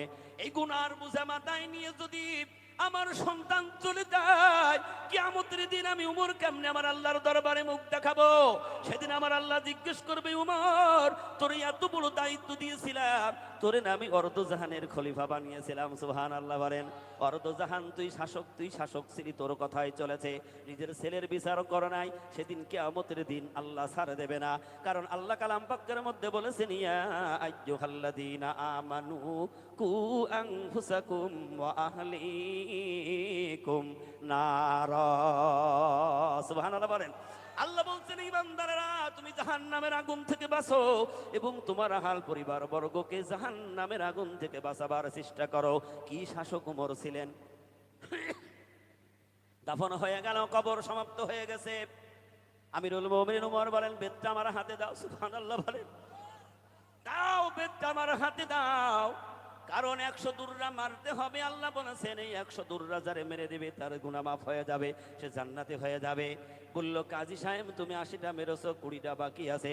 ইতিহাস সাক্ষী দেয় আমিরুল মুমিনিন উমর তখন কবরের উপরে এক এক করে 20টা বাড়ি দিয়ে তিনি তার হুজরায় চলে গেলেন। সেই আমিরুল মুমিনিন উমরের 37তম উত্তরসূরি পুরুষ হযরত মাওলানা সুফি মুক্তাদান গাজী রহমাতুল্লাহ আলাইহি। সুবহানাল্লাহ জোরে বলুন। সেনাবাহিনী ধরে আনতে গেছে, মহিলা বলছে আমার ধরতে হবে না, আমার সাথে পিড়াপিড়ি করো না, তুমি যাও, আমি নিজে চাই উমরের রাজ দরবারে চলে যাব। সুবহানাল্লাহ জোরে বলুন। যাও, আমি নিজে যাব, তুমি আমার হাত দিও না, পিড়াপিড়ি করো না, আমাকে ধরতে হবে না। যখনই আমার আদালতে কেস হয়ে গেছে আমি নিজেই চলে যাব। 2টা সন্তান মার 2 পাশে হেঁটে হেঁটে আসছে, আর দুধের সন্তানটা মা কোলে করে নিয়ে যখন মসজিদের নববীতে ঢুকবে, ওমর দূর থেকে ইশারা করে দিলেন, পথ দিয়ে দাও। সুবহানাল্লাহ বলেন। মাঝখান থেকে জায়গা করে দাও, সব লাইন করে মাঝখান থেকে করে দিও। সবাই চিন্তা করলো, না জানি রে আজকে উমরের দরবারে কোন বিচার হয়। আপনাদের কষ্ট হচ্ছে? ওমরের দরবারে কোন কষ্ট হয়? যখনই মহিলা মেম্বারের কাছে পৌঁছিয়ে গেছে, কোনো কথা নেই, কোনো কথা নেই। ওমর নিজেই গলায় গামছার এক মাথা গলায় দিয়ে আর এক মাথা মহিলার হাতে দিয়ে বলছে, মা, ও মা, তোমার মনের ইচ্ছায় তুমি উমরকে গলায় গামছা বাঁধিয়া তুমি টানতে থাকো, কিন্তু গলায় টান দিয়ে তুমি আমারে মাফ করে দাও। কাল কিয়ামতের দিন আল্লাহর আদালতে যেন তুমি উমরের গলায় দাঁড় করিও না। আল্লাহু আকবার বলেন। কেমন কেমন রাষ্ট্রের রাষ্ট্রনায়ক, সুবহানাল্লাহ বলেন। কেমন বিশ্ব নবীর খলিফা, নিজেকে নিজে কত আত্মশুদ্ধির জ্ঞান অর্জন করেছিলেন, নিজের আত্মাটাকে কত ইসলাম করেছিলেন। কারণ তিনি বললেন, মা, তুমি আমারে মাফ করে দাও। মহিলা কান্দে, আমিরুল মুমিনিন মোর কান্দে। মা, তুমি বলার আগে আমি খবর নিতে পারি নাই, আমি তোমার খোঁজ খবর নিতে পারি নাই। কাল কিয়ামতের দিন আল্লাহর আদালতে আমার দ্বারা হবে, মা তুমি আমারে মাফ করে দাও। সুবহানাল্লাহ বলবেন না? মা, তুমি আমারে মাফ করে দাও। মহিলাও কান্দে, ওমরও কান্দে। মহিলা বলে, বাবা, আমি তো ওইভাবে বলি নাই, কিন্তু আমি রাতে বলেছিলাম, এখন আমার মনে পড়ে গেল। কারণ আল্লাহর হাবিব এই জন্য বলেছিল, সুবহানাল্লাহ বলেন, এই জন্য তো বিশ্ব নবী উমরের ব্যাপারে বলেছিল, আমার পরে আর কেউ নবী হবে না। আমার আল্লাহ যদি নবী আবার বানাইতো, তাহলে বিশ্ব নবীর দ্বিতীয় খলিফা আমিরুল মুমিনিন উমরে ফারুক রাদিয়াল্লাহু তাআলা আনহু নবী হয়ে যেত। এই আদর্শ তাদের ছিল। কি আদর্শ তারা প্রতিষ্ঠা করেছিল! সেই আমিরুল মুমিনিন উমরে ফারুক রাদিয়াল্লাহু তাআলা আনহুর ৩৭তম উত্তরসূরি পুরুষ হলো হযরত মাওলানা সুবি মুহতাজান গাছি রাহমাতুল্লাহ আলাইহি। সোহবতে সালে তোরা সালে কুনাত, সোহবতে সালে তোরা সালে কুনাত, সোহবতে তলে তোরা তলে কুনাত। সৎসঙ্গে স্বর্গবাস আর অসৎ সঙ্গে হয় সর্বনাশ। উমর ছিল কোথায়? উমর একটা ছাগল চড়াতো, রাখালগিরি করত। তার কোনো মর্যাদা ছিল না মদিনায়, কোনো সম্মান ছিল না। মাঝে মধ্যে আমিরুল মুমিনিন উমরে ফারুক রাদিয়াল্লাহু তাআলা আনহু যে জায়গায় তিনি ছাগল চড়াতেন, মোষ চড়াতেন, মোষ চেনেন তো? মোষ চড়াতেন, যখন সূর্যের তাপ এসে যেত, মোষের তলপেটের নিচে গিয়ে বসতো। রোদের তাপে মরুভূমির মধ্যে তলপেটে গিয়ে বসতো। ওমর যখন সেই ছায়ায় যেত, তখন দাঁড়িয়ে চোখের পানি ছেড়ে দিত আর কেঁদে কেঁদে বলতো, মালিক, তুমি আমার রব, তোমার হাবিবের অনুসরণ অনুকরণ করার কারণে তুমি আমাকে কত মর্যাদাবান করে দিয়েছো। কারণ এই জায়গায় আসলে আমার স্মরণ হয়, আমি মোষের পেটের ছায়ার নিচেই কত বসেছি, আর সে আমার গায়ে প্রসাব পর্যন্ত করেছে। আর সেই উমরকে তুমি অর্ধ জাহানের খলিফা বানিয়ে দিয়েছো, একটাই কারণ হলো এই কোরআনের সাথে সম্পর্ক করার কারণে। জোরে বলুন সুবহানাল্লাহ। এই জন্য আজকে বিশ্বের জাতি যদি এই কোরআনের কাছে আসে, কোরআনের ধারক বাহক যারা, তাদের কাছে যদি যায়, তাহলে সেই মানুষটা বড় সম্মানী হয়ে যাবে। সুবহানাল্লাহ বলবেন না? সুবি মুহতাজান গাছি রাহমাতুল্লাহ আলাইহি তিনি এই হাক্কানি দরবার প্রতিষ্ঠা করলেন, সত্যের সংগঠন, সত্যের দাওয়াত দিলেন। যারা এই সত্যকে সাক্ষ্য দিল, সত্য গ্রহণ করলো, তারা বিশ্বের শ্রেষ্ঠ মানুষ হয়ে গেল। সুবহানাল্লাহ বলুন। কারণ গত রবিবারে যার জন্মভূমিতে বরসিকুল মজলিস হয়ে গেল, এই আমার আল্লাহর বন্ধু, আল্লাহর ওলি ছিল একটা রাজমিস্ত্রি। সুবহানাল্লাহ বলবেন না? একটা রাজমিস্ত্রি ছিল, কিন্তু যখনই সৎ মানুষের সংস্পর্শে এসে গেল, আল্লাহর বন্ধুর সোহবতে যখন এসে গেল, গ্রহণ করে নিল, ভালোবাসা দিলের মধ্যে জড়িয়ে নিল। এই দুটো পাতার ওজিফা, যেই ওজিফা খানা অনেকে মানুষ এটা পছন্দ করতে চায় না, বলে ও কি দরকার দু পাতার ওজিফা। আবার অনেকে গালি দেয়, মোল্লারা ও দু পাতা ওজিফা ছাড়া জানে না, বলে কি বলে না। আবার এক শ্রেণীর মানুষ আছে, ওরা আলু ডাল ছাড়া চেনে না, আছে না নাই? কথা বলুন না কেন? কিন্তু এই দু পাতা কার? এই দু পাতার মধ্যে রয়েছে মহাগ্রন্থ আল কুরআন। সুবহানাল্লাহ বলেন। এই দু পাতার ওজিফার মধ্যে যেই সূরাটা আল্লাহ তাআলা দিয়েছেন, এই সূরাতুল প্রথম সূরা হলো সূরাতুল ফাতিহা। আমার আল্লাহ তাআলা ডাক দিয়ে বলেন, ওয়ালাকাদ আতাইনা সাবআম মিনাল মাসানি ওয়াল কুরআনিল আযীম। আল্লাহ রাব্বুল আলামিন সূরা ফাতিহার কোরআনুল কারীম দলিল দিয়ে বলতেছেন, হে দুনিয়ার মানুষ, আমি আল্লাহ রাব্বুল আলামিন 7 আয়াত বিশিষ্ট মহা কোরআন দান করেছি। সুবহানাল্লাহ বলেন। 7 আয়াত বিশিষ্ট শুধু কোরআন বলে না, হাই আল্লাহ বলেন আমি মহা কোরআন দান করেছি। শুধু দান করি নাই, বারংবার তেলাওয়াতের জন্য। আল্লাহু আকবার বলবেন না? বারংবার তেলাওয়াতের জন্য আমি মহা কোরআন দান করেছি। সুবহানাল্লাহ বলেন। এই দুপাতার ওজিফা বুকে ধারণ করে নিলেন, মুর্শিদের সোহবতে চলে গেলেন, মুর্শিদের হুকুমটা নিজের জীবনের সাথে এমন ভাবে মেনে নিলেন, মুর্শিদ যা বলবে এক চুল বাড়াবেও না কমাবেও না। আল্লাহু আকবার বলেন। একেই বলে অনুসরণ, অনুকরণ করা। কারণ রাসূলের সাহাবারা নবীর কাছে বায়াত গ্রহণ করেছেন, আর তারা জবান দিয়ে জারি করেছেন সামি'না ওয়া আতা'না, যা শুনলাম মেনে নিলাম, এক চুল বাড়াবো না, এক চুল কম করবো না। ওরে আমার আল্লাহর বান্দারা, দিল লাগাও, দিল দিয়ে শোনো, আমরা কিন্তু বাড়াই কমাই, আছে না নাই? আমরা নিজে বাড়াই নিজে কমাই, নামাজ পড়ি মিথ্যা কথা বলি, নামাজ পড়ি ব্যাংকের সাথে কারবার করি, নামাজ পড়ি আবার সুদের লেনদেন করি, নামাজ পড়ি আবার নিজের সন্তানদেরকে বেরাস্তায় তৈরি করি, নামাজ পড়ি বিবিকে বেপরদায় লাগিয়ে দিই। কিন্তু আল্লাহ রাসূল বলেছেন, যারা ঈমান আনবে, ঈমান আনবার পরে তারা নিজের শক্তিতে বাড়াইতে পারবে না। কারণ তারা ঈমানদার। ভয় করবে কার? আল্লাহর ভয় করবে। আল্লাহ তাআলা কালাম পাকের মধ্যে তো সেই কথা বলেছেন। আল্লাহ বলছেন, ইয়া আইয়ুহাল্লাযীনা আমানুত্তাকুল্লাহ, হে ঈমানওয়ালারা, তোমরা যারা আমি আল্লাহর প্রতি ঈমান এনেছো, সর্বক্ষণ সর্ব অবস্থায় তোমরা একমাত্র ভয় করবা আমি আল্লাহর। সুবহানাল্লাহ বলেন। একমাত্র ভয় করবে আমার আল্লাহর। যেই ব্যক্তি আল্লাহর ভয় করবে, ওই ব্যক্তি কখনো নামাজ কাজা করতে পারে না। যে ব্যক্তির অন্তরের মধ্যে আল্লাহর ভয় থাকবে, মিথ্যা কথা বলবে না। যেই ব্যক্তির মধ্যে আল্লাহর ভয় থাকবে, ও সর্বক্ষণ আল্লাহ রাব্বুল আলামিনের দিকে দিলটা মন রুজু করে রাখবে। আল্লাহ তাআলা বলেন, ফাযকুরুনি আযকুরুকুম ওয়াশকুরুলি ওয়ালা তাকফুরুন। যারা আল্লাহ বলেন, জামানদা যখন আমারে স্মরণ করে, যদি বান্দা কোন একটা মজলিসে বসে আমি আল্লাহকে স্মরণ করে, আমি আল্লাহকে ডাকে, আর আমি আল্লাহ তাআলা বসাইতে বড় মজলিসের মধ্যে বসে আমি আল্লাহ আমার বান্দার স্মরণ করি। আল্লাহ কি দুনিয়ার মতো এরকমের ক্ষুদ্র মজলিস নিয়ে বসে? না না না।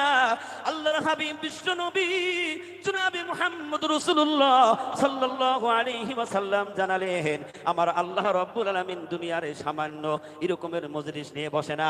আল্লাহ যেই মজলিস নিয়ে বসে, সেই মজলিস হলো ফেরেশতাদের দল। ফেরেশতার মজলিস নিয়ে আমার মালিক আল্লাহ রাব্বুল আলামিন বসে। আল্লাহ তাআলা বলেন, আমার বান্দা যখন একটা দুনিয়ার মধ্যে এই ছোট্ট মজলিসে বসে যখন আমি আল্লাহর স্মরণ করে, আমি আল্লাহর ডাকে, আমার তাসবিহ তাহলিল করে, গুণগান করে, আমি আল্লাহ রাব্বুল আলামিন, ওরে বান্দা শুনে রাখ, উচ্চাইতে বড় মজলিসে বসে আমি আল্লাহ আমার বান্দার স্মরণ করি। আল্লাহ বলছে, আমার বান্দা যদি আমার দিকে আধ হাত আগিয়ে আসে, আমি মালিক আল্লাহ আমার বান্দার দিকে এক হাত চলে যায়। আমার বান্দা যখন আমার দিকে হেঁটে হেঁটে আসে, আমি আল্লাহ রাব্বুল আলামিন আমার বান্দার দিকে দৌড়াই। আমার বান্দা যখন আমার দিকে দৌড়ায়, আমি আল্লাহ রাব্বুল আলামিন বিদ্যুতের গতির চাইতো আমি আল্লাহ আমার বান্দার কাছে গিয়ে হাজির হয়ে যাই। এই জন্য জামানার মুজাদ্দিদ হযরত মাওলানা সুফি মুফতি হাসান গাজী রহমাতুল্লাহ আলাইহি আল্লাহকে কিভাবে বান্দা স্মরণ করবে, কিভাবে আল্লাহকে ডাকবে, এই গবেষণা একদিনে তিনি করে নাই। 14টি বছর সুরির জঙ্গলে বসে বসে সাধনা করেছেন। কোন রাস্তা দিয়ে মানুষ গেলে জান্নাতি রাস্তা পাবে, কিভাবে চললে তারা হিদায়াতের রাস্তা পেয়ে যাবে। কারণ এই জামানায় তো পয়গম্বর নাই। আল্লাহু আকবার বলেন। কারণ আল্লাহ রাব্বুল আলামিন পয়গম্বরকে নিয়ে যাওয়ার পরে কোরআনুল কারীমের মধ্যে বললেন, আল্লাহ তাআলা বলেন, মিনান নাবিয়্যিনা ওয়াস সিদ্দীকিনা ওয়াশ শুহাদাই ওয়াস সালিহিন। সুবহানাল্লাহ বলবেন না? আল্লাহ বলেন, এক নম্বরে নবীন, দ্বিতীয় নম্বরে সিদ্দিকিন, তৃতীয় নম্বরে হলো শহীদিন, চতুর্থ নম্বরে হলো সালিহিন। কিন্তু আমরা তো শেষ জামানা, এই জামানাটা হলো আখিরি জামানা, শেষ জামানা। নবীর জামানা চলে গেল, সিদ্দিকিনদের জামানা চলে গেল, সাহাবাদের জামানা চলে গেল, শহীদিনদের জামানা চলে গেল। কিন্তু এই শেষ জামানাটা হইল সাদিকিনের জামানা।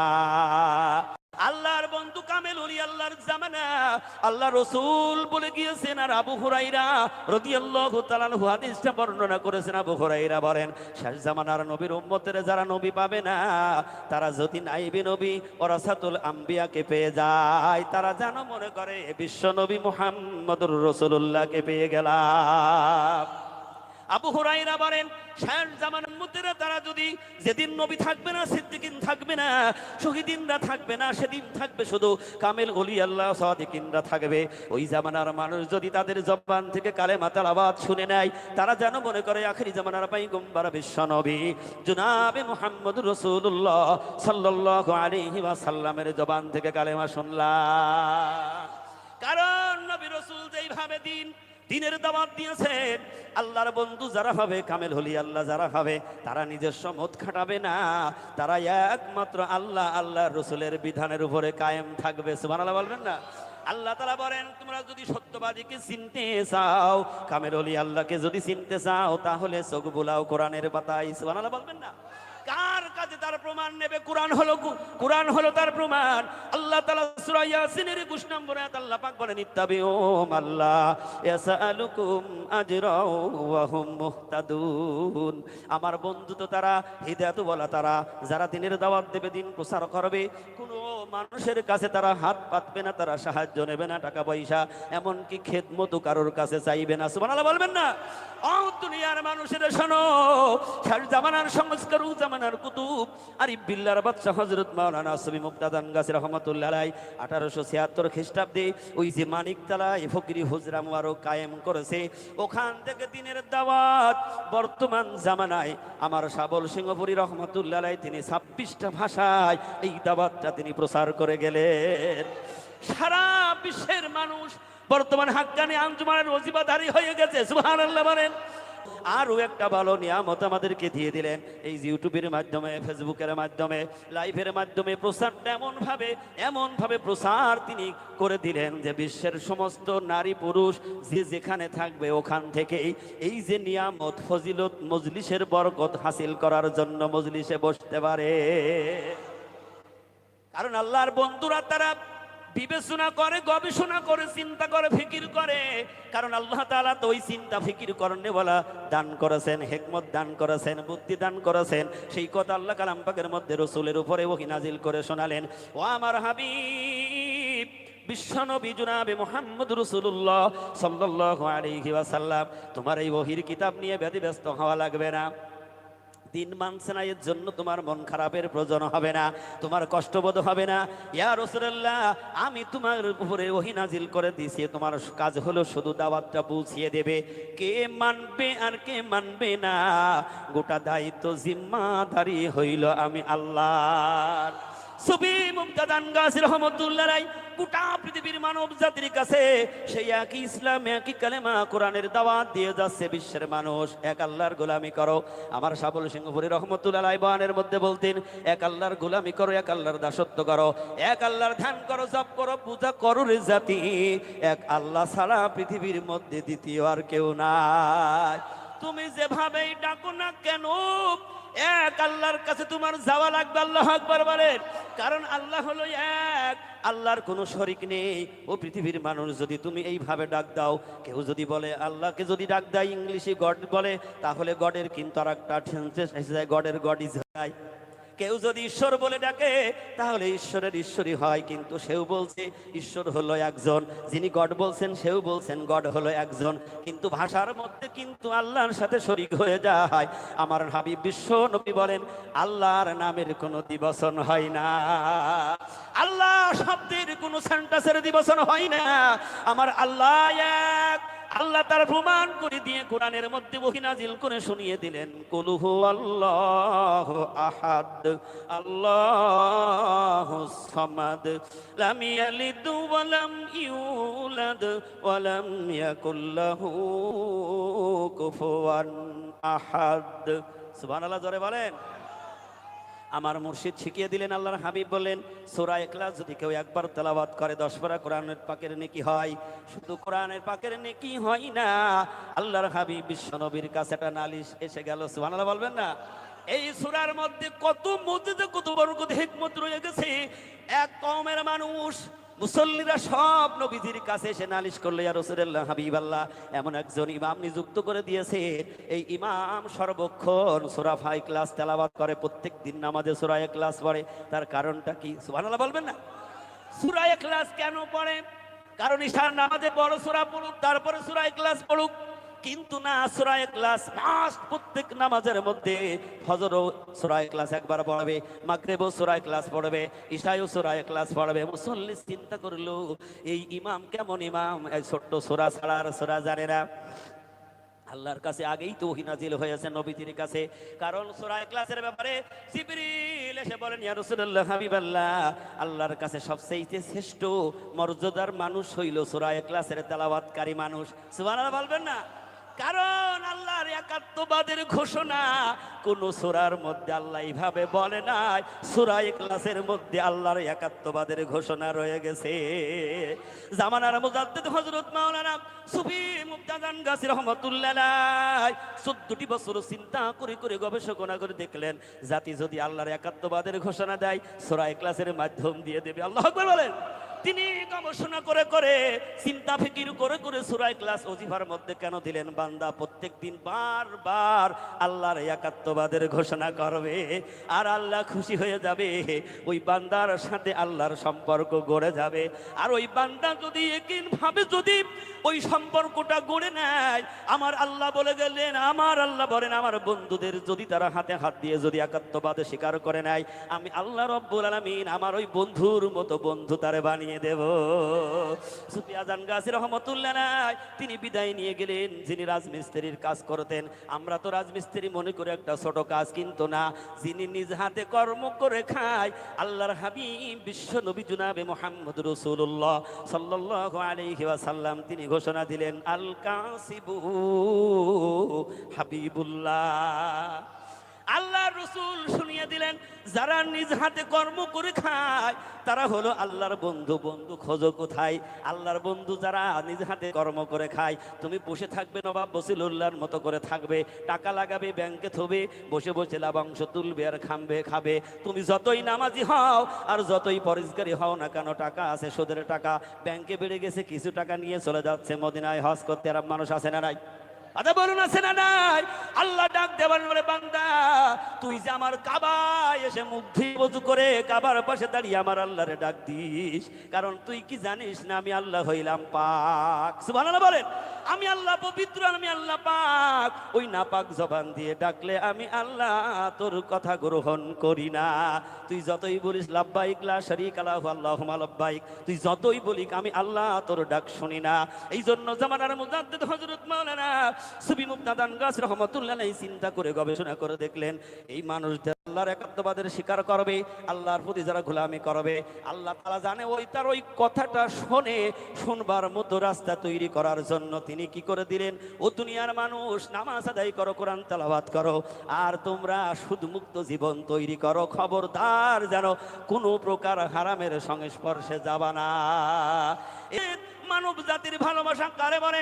মানব জাতির মুক্তির জন্য নিজের জীবনকে মোমবাতির মতো জ্বালিয়ে পুড়িয়ে ছারখার করে দিলেন, নিজের সমস্ত আরাম আয়েশ ত্যাগ করে দিলেন। আল্লাহু আকবার বলেন।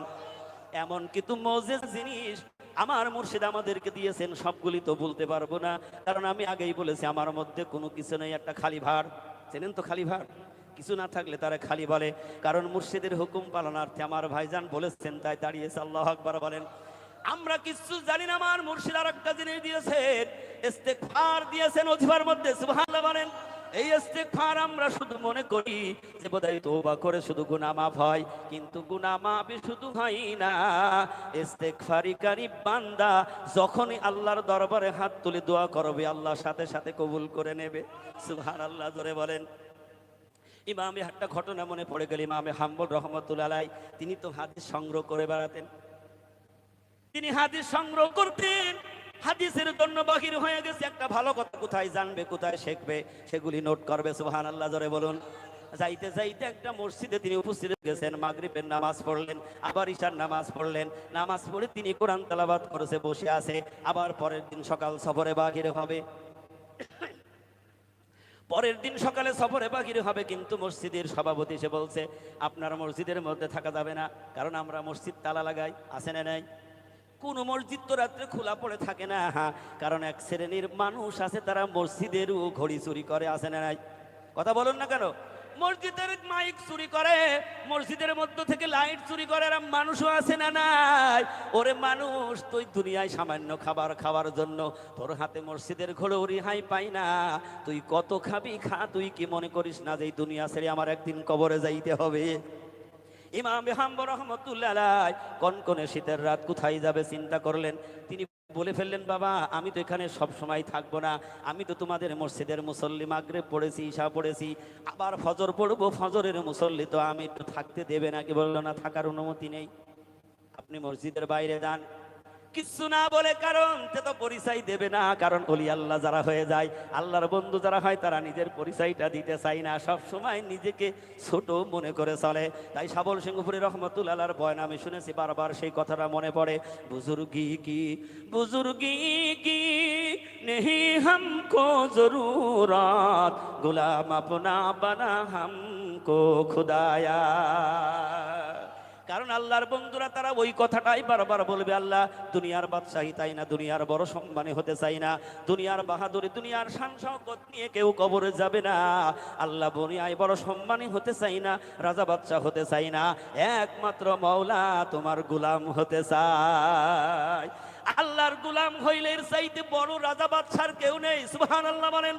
আল্লাহর গোলাম তিনি হবে, তিনি সবচেয়ে দামি হয়ে যাবেন, সবচেয়ে সম্মানীওয়ালা হয়ে যাবেন। কেমন সম্মানী হয়ে যাবে?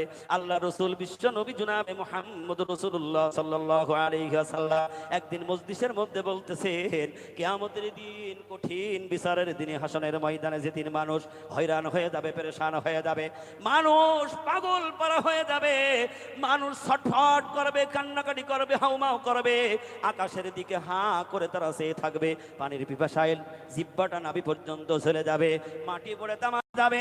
ওই কঠিন ময়দানে বাবা তার সন্তানকে চেনবে না, সন্তান বাবাকে চেনবে না, ছেলে তার মাকে চেনবে না, মা তার কলিজার টুকরা সন্তানকে চেনবে না। এমন কঠিন বিচার দিবসের দিনে আল্লাহ রাব্বুল আলামিন বলেছেন, এক শ্রেণী আমার বন্ধুরা, তারা আমার আল্লাহ বলেন, তারা আমার নূরের মেম্বারে বসে থাকবে আরশের ছায়ার নিচে। সাহাবায়ে কেরাম মনে মনে চিন্তা করলেন, আমরা অনেক ত্যাগ স্বীকার করেছি, জিহাদের ময়দানে রক্ত দিয়েছি, শাহাদাত বরণ করছে কত মানুষ, নবীজির হাতে কালেমা পড়েছি, ইসলাম কবুল করেছি, হয়তো নবীজি আমাদের ব্যাপারে কথাটা বলবেন। আমিরুল মুমিনিন ওমর ফারুক রাদিয়াল্লাহু তাআলা আনহু, আবু বকর সিদ্দিক, আলী, বিলাল সবাই উপস্থিত। নবীজিকে ডাক দিয়ে বলেন, ইয়া রাসূলুল্লাহ, হাবিবাল্লাহ, কিয়ামতের দিন যারা নূরের মেম্বারের উপরে বসে থাকবে তারা কারা? কারণ শুনতে চাইছে, এই জন্য যদি আমাদের এই সমাজের কথা বলে দিলটা তো খুশি হয়ে যাবে, আনন্দ বোধ করবে, এই জন্য জিজ্ঞাসা করলেন নবীজির কাছে, ইয়া রাসূলুল্লাহ, তারা কারা? আল্লাহর হাবিব বিশ্ব নবী জনাবে মুহাম্মদ রাসূলুল্লাহ সাল্লাল্লাহু আলাইহি ওয়াসাল্লাম বলেন, এই উম্মতেরা যারা নবী পাবে না, যারা সিদ্দিকিনদেরও পাবে না, শহীদিনদেরও পাবে না, আমার উম্মতের মধ্যে এক শ্রেণী, তারা হইল সাদিকিন, আল্লাহর বন্ধু, তারা হইল কামেল ওলি আল্লাহ, তারা সেদিন কোনো চিন্তা ফিকির করবে না, তাদের কোনো টেনশন থাকবে না। আমার আল্লাহ শুনিয়ে দিয়েছে, ওই উম্মতের মধ্য থেকে আমার বন্ধু তারা, তারা সেদিন নূরের মেম্বারের উপরে বসে থাকবে, যাদের ব্যাপারে আমার মালিক আল্লাহ রাব্বুল আলামিন কালামে হাকিমের মধ্যে বলেছেন, আলা ইন্না আউলিয়া আল্লাহি লা খাউফুন আলাইহিম ওয়ালা হুম ইয়াহজানুন। আল্লাহ বলেন, খবরদার, হুঁশিয়ার, সাবধান, নিশ্চয় আমার বন্ধু যারা, সুবহানাল্লাহ বলেন, আমার বন্ধু যারা, উলিয়া যারা, লা খাউফুন আলাইহিম ওয়ালা হুম ইয়াহজানুন, তাদের কোনো ভয় ডর সেদিন চিন্তাও তারা করবে না, কারণ তাদের সিফাতের কথা, গুণের কথা শুনিয়ে দিলেন আমার মালিক আল্লাহ। আল্লাহ নিজেই তাদের ব্যাপারে বর্ণনা করে দিলেন, আল্লাযীনা আমানু ওয়া কানু ইয়াত্তাকুন, তারা হইল এক নম্বরের ইমানদার, সুবহানাল্লাহ বলেন, এবং তারা শুধু ইমানদারই নয়, তারা হইল তাকওয়া পরিষ্কারী, অবলম্বনকারী। আমার আল্লাহ তারা তাদের ব্যাপারে আরো শুনিয়ে দিলেন, তাদের গুণের কথা আবার আসেনি। ইমামে হাম্বল রহমতুল্লাহ আলাইহি মসজিদ থেকে বাইরে চলে আসলেন, আল্লাহু আকবার বলেন, কিন্তু পরিচয় দিল না, তোরা কারে খেদাস, কারে বের করে দিস, তোরা কি আমার চিনিস না হইলাম। ইমামে হাম্বল রহমতুল্লাহ এ কথা না বলে তিনি তার ব্যাগ সামান নিয়ে মসজিদ থেকে বেরিয়ে পড়লেন কনকনে। আবার রুটি তৈরি করে আস্তাগফিরুল্লাহ, আবার খানা পরে আস্তাগফিরুল্লাহ, রুটি ওখান থেকে নামাই ঝুড়িতে রাখ, আস্তাগফিরুল্লাহ সুবহানাল্লাহ বলেন। যখনই ধরে আস্তাগফিরুল্লাহ থই আবার আস্তাগফিরুল্লাহ। ইমাম হাম্বল রহমতুল্লাহর অন্তরের মধ্যে ওই কেমন বান্দারে, ও যা করছে জবান আবার আস্তাগফিরুল্লাহ পড়ে কেন? আল্লাহু আকবার বলেন। কারণ তিনি তো হাদিস সংগ্রহ করার জন্য বেরিয়েছেন। ইমাম হাম্বল রহমতুল্লাহ তার কৌতূহল জেগে গেল। জিজ্ঞাসা করবো, বান্দারে তুই কেন বারবার যা করছিস তাতেই আস্তাগফিরুল্লাহ তেলাওয়াত করছিস, তার কারণ কি? একটিবারও ভেবে দেখো নাই রে মুসলমান? জামানত হযরত মাওলানা সুফি মুফতাদান গাজী রহমাতুল্লাহ বলতে পারতেন, বাবা তুমি জীবনে একবার ইস্তেগফার করে নেওয়ার লাগবে না, কিন্তু ইস্তেগফারের তাসবিহ হিসাবে আমাদের ওজমার মধ্যে দান করে দিয়েছে। কারণ আমার আল্লাহ রাব্বুল আলামিন বলেছে, ইস্তেগফারকারী বান্দা আমার কাছে সবচাইতে বেশি প্রিয়। আল্লাহু আকবার। আমার কাছে সবচাইতে প্রিয় বিশ্বনবী জনাবে মুহাম্মদ রাসূলুল্লাহ সাল্লাল্লাহু আলাইহি ওয়াসাল্লাম সবসময় ইস্তেগফার পড়তেন, রাতে ঘুমানো যাইতেন তারপরেও ইস্তেগফার পড়তেন। একদিন আয়েশা সিদ্দিকা রাদিয়াল্লাহু তাআলা আনহা নবীজিকে জিজ্ঞেস করলেন, ও আল্লাহর রাসূল বিশ্বনবী, আমার জিন্দেগীর তোমার আমলনামার মধ্যে তো কোনো গুনাহ নাই, কি নাই? তোমার জিন্দেগীর মধ্যে কোনো গুনাহ নাই ইয়া রাসূলুল্লাহ হাবিবাল্লাহ, তারপরেও কেন আপনি বারবার ইস্তেগফারের তাসবিহ পাঠ করেন? আল্লাহু আকবার বলবেন না? বারবার ইস্তেগফার পাঠ করেন আল্লাহর হাবিব বিশ্বনবী জনাবে মুহাম্মদ রাসূলুল্লাহ সাল্লাল্লাহু আলাইহি ওয়াসাল্লাম সেদিন শুনিয়ে দিলেন, ওরে আয়েশা তুমি জানো না আমার আল্লাহর কাছে সবচাইতে প্রিয় বান্দা হইল ইস্তেগফারকারী বান্দা। সবচাইতে প্রিয় বান্দা হইল ইস্তেগফারকারী বান্দা। এই জন্য জামানার মুজাদ্দিদ হযরত মাওলানা 14টি বছর সাধনা করেছেন, চিন্তা গবেষণা করে করে দেখেছেন দুনিয়ার মানুষ যেন আল্লাহর কাছে বান্দা হয়ে যাইতে পারে, আল্লাহর কাছে যদি তারা দামি হইতে যাইতে পারে, এই জন্য ওজিফার মধ্যেও ইস্তেগফারের ওজিফা দিয়েছে। ইমামে হাম্বল রাহমাতুল্লাহ আলাইহি মনের মধ্যে তার খুশি হয়ে গেল। নবীজির হাদিস অনুযায়ী বান্দা, এই বান্দা কি বান্দা যে কাজ করেছে শুধু ইস্তেগফার বলছে। এবার জিজ্ঞেস করলো, রে তুমি বারবার ইস্তেগফার বলছো কেন? তুমি যা করছো তাতে আস্তাগফিরুল্লাহ বলছো, তার কারণটা কি? রুটিওয়ালা হোটেলের মালিক নিজ হাতে বানায় আর বিক্রি করে। তিনি বললেন, ওরে আল্লাহর বান্দা মুসাফির, কারণ মুসাফির কি তো রুটিওয়ালা চেনে না? চেনে নাকি? রুটিওয়ালা মুসাফির কি চেনে না? তিনি বলতেছেন, আমি কেন ইস্তেগফার পড়ি? কারণ ইস্তেগফার বারংবার তেলাওয়াত করার কারণে আমার আল্লাহ আমাকে মুসাদ্দাবুদ দাওয়া বানিয়ে দিয়েছে। ওরে মুসাফির, আমি যখনই দোয়া করি আল্লাহর কাছে হাত তুলি, আমার আল্লাহ আমার হাত কবুল করে নেয়, কিন্তু দীর্ঘদিন আমি একটা জন্য দোয়া করছি, কিন্তু একটা দোয়া আমার এখনো মঞ্জুর হয় নাই। সব দোয়া আমার কবুল হয়ে গেছে, সুবহানাল্লাহ বলেন। আমার সব দোয়া কবুল হয়ে গেছে, একটা কোনো কবুল হয় নাই। আর আমি ইস্তেগফার করছি, কিন্তু কেন কবুল হয় নাই আমি জানি না। এবার মুসাফির ইমামে হাম্বল রাহমাতুল্লাহ আলাইহি বললেন, বাবা তুমি কি দোয়া করো? মুসাফির, আমি যখনই দোয়া করি সব আমার দোয়া কবুল হয়, একটা দোয়া আমার বাকি আছে। বলে সেই দোয়াটা কি? বলে আমি বারবার দোয়া করছি, আল্লাহ এই জামানার তোমার কামেল ওলি আল্লাহ ইমামে হাম্বল রাহমাতুল্লাহ আলাইহির সাথে যেন আমি দেখা করতে পারি, কিন্তু আমি তার সাথে দেখা করার জন্য মনস্থ করেছি, এখনো আমার মালিক আল্লাহ রাব্বুল আলামিন আমার দোয়াটা কবুল করে নাই। ইমামে হাম্বল রাহমাতুল্লাহ আলাইহি আর ধৈর্য ধরে থাকতে পারলেন না, লাফ দিয়ে উঠে রুটিওয়ালা বুকের মধ্যে জড়িয়ে ধরে রুটিওয়ালার কপালে চুমা খায়, তার মাথায় চুমা খায়, গালে হাত দেয়, মুখ বোলায় এবং ডাক দিয়ে বলে, তুমি যার জন্য দোয়া করেছো তার কাছে তোমার যাইতে হবে না, তোমার দোয়া আল্লাহ আজকে মঞ্জুর করে নিয়েছে। আমি হইলাম ইমামে হাম্বল রাহমাতুল্লাহ আলাইহি। রুটিওয়ালা পাগল পারা হয়ে যাচ্ছে, বুকের মধ্যে জড়িয়ে নিয়ে ইমামে হাম্বল রাহমাতুল্লাহ আলাইহির কপালে চুমা খায়। ইমাম রাহমাতুল্লাহ আলাইহি তার কিতাবের মধ্যে লিখে গেলেন, আস্তাগফিরুল্লাহ, যেই ব্যক্তি আমল করবে আল্লাহ রাব্বুল আলামিন ওই ব্যক্তিকে মুসাদ্দাবুদ দাওয়া বানিয়ে দেবে। জামানার মুজাদ্দিদ হযরত মাওলানা সুফি মুফতাদান গাজী রহমাতুল্লাহ আলাইহি আমাদেরকে ওজিফার মধ্যে কালেমার মধ্যে ইস্তেগফারের কালেমা দান করেছে। আল্লাহু আকবার বলেন। এই জন্য এই দরবার হলো নবীওয়ালা দরবার। এই দরবারটা হলো 1,24,000 পয়গম্বরের দরবার। এই দরবার সাদিকিনের দরবার। এই দরবার মানব জাতির কল্যাণের দরবার, মুক্তির দরবার। আমার কামেল মুর্শিদ বলেন, বাবা খালেস আল্লাহর রাস্তে তুমি যদি এই দরবারের হুকুমটা মেনে নাও, তুমি যেই তরিকায় থাকো না কেন, যে মাযহাবে তুমি থাকো না কেন, তুমি যে সিলসিলার সাথে যুক্ত থাকো না কেন, আল্লাহর হুকুম হলো বিনা কাজায় 5 ওয়াক্ত নামাজ আদায় করবা, কোরআনের জিকির করবা, হালাল রুজি খাবার, সাধ্য মতো তা পরহেজগারি করবা। আমার আল্লাহ আল্লাহ রসুল তোমার মুরিদ বানিয়ে নেবে। আল্লাহু আকবার বলেন। এই জন্য জামার কামেল ওলি আল্লাহ ডাক দিলেন সারা বিশ্বের। আজকে এই মজলিস হলো আল্লাহ ওয়ালা মজলিস, কামেল ওলি আল্লাহর মজলিস। এই মজলিসে যারা এসে বসে গেছে, আমার মুর্শিদ পাক জবানের কথা, কারণ আল্লাহর বন্ধুরা কখনো তাদের কথা মিথ্যা হয় না, কারণ তারা নিজের থেকে কোনো কথা বলেন। আল্লাহু আকবার বলেন। যা বলে আল্লাহর পক্ষ থেকে বলে, কারণ কোরআন এবং হাদিসের অনুবাদে কথা বলে। তিনি বলেছেন এই মজলিসে যারা এসে বসে যাবে, ওই ব্যক্তির জিন্দেগীর গুনাহগুলি আমার আল্লাহ মাফ করে দেবে। মুর্শিদ আর একটা কথা বলেছেন, যারা মা বাবার সন্তান তাদের হক পর্যন্ত এই মজলিসের দ্বারা আদায় হয়। আল্লাহু আকবার বলেন। কারণ মা বাবা হলো পৃথিবীর সবচেয়ে সম্পদ। আল্লাহ রসুল বলেছেন, তোমার মা বাবা খুশি, আল্লাহ খুশি, আল্লাহ রসুল খুশি। তোমার মা বাবা বেজার, আমার হাবিব বেজার, আল্লাহ বেজার। খবরদার মা বাবার সঙ্গে যেন অসৎ আচরণ করবা না, মা বাবার সঙ্গে খারাপ ব্যবহার করবা না। আল্লাহু আকবার বলেন। আবু হুরায়রা রাদিয়াল্লাহু আনহু বিশ্ব নবীর একান্ত কদর সাহাবী, হঠাৎ একদিন সকালবেলা কাঁদতে কাঁদতে এসে গেছে নবীজির কাছে। এসে বলে, ইয়া রাসূলুল্লাহ, হাবিবাল্লাহ, গত রাত্রে আমার ঘরে দেরি হয়েছিল।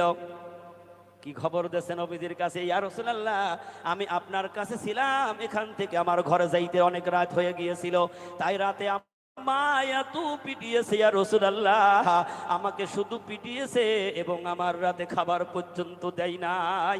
নবীজি এই কথা শুনে বললেন, কোন প্রশ্ন করে বললেন, আবু হুরায়রা রে, তুমি কি তোমার মার বিপক্ষে নালিশ করতে আমার কাছে এসেছো? আল্লাহু আকবার বলবেন না?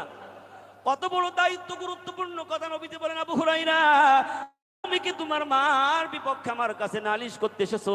আবু হুরায়রা বলেন, ইয়া রাসূলুল্লাহ, হাবিবাল্লাহ, আমার মার জন্য আমি নালিশ করতে আসি নাই, কারণ আমি যা দেখেছি, যা এই পর্যন্ত আমি যা জ্ঞান আহরণ করেছি, আমার হাবিব যদি আল্লাহর কাছে হাত তোলে, ওই হাত আমার আল্লাহ ফিরিয়ে দেবে না।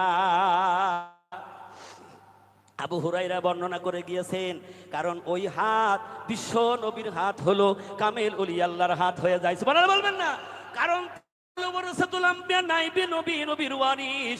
আল্লাহর হাত ওই রকমের মর্যাদা ওয়ালা হাত, ওই রকমের সম্মানী ওয়ালা হাত।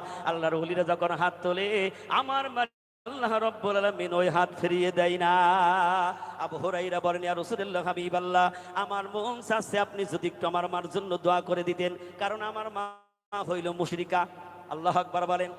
একটু চিন্তা করো, ফিকির করো রে বান্দা, মা ইসলাম কবুল করে নাই, মা মুশরিকা, তারপরেও নবীজি বলছেন, আবু হুরায়রা, তুমি কি তোমার মার বিপক্ষে নালিশ করতে এসেছো?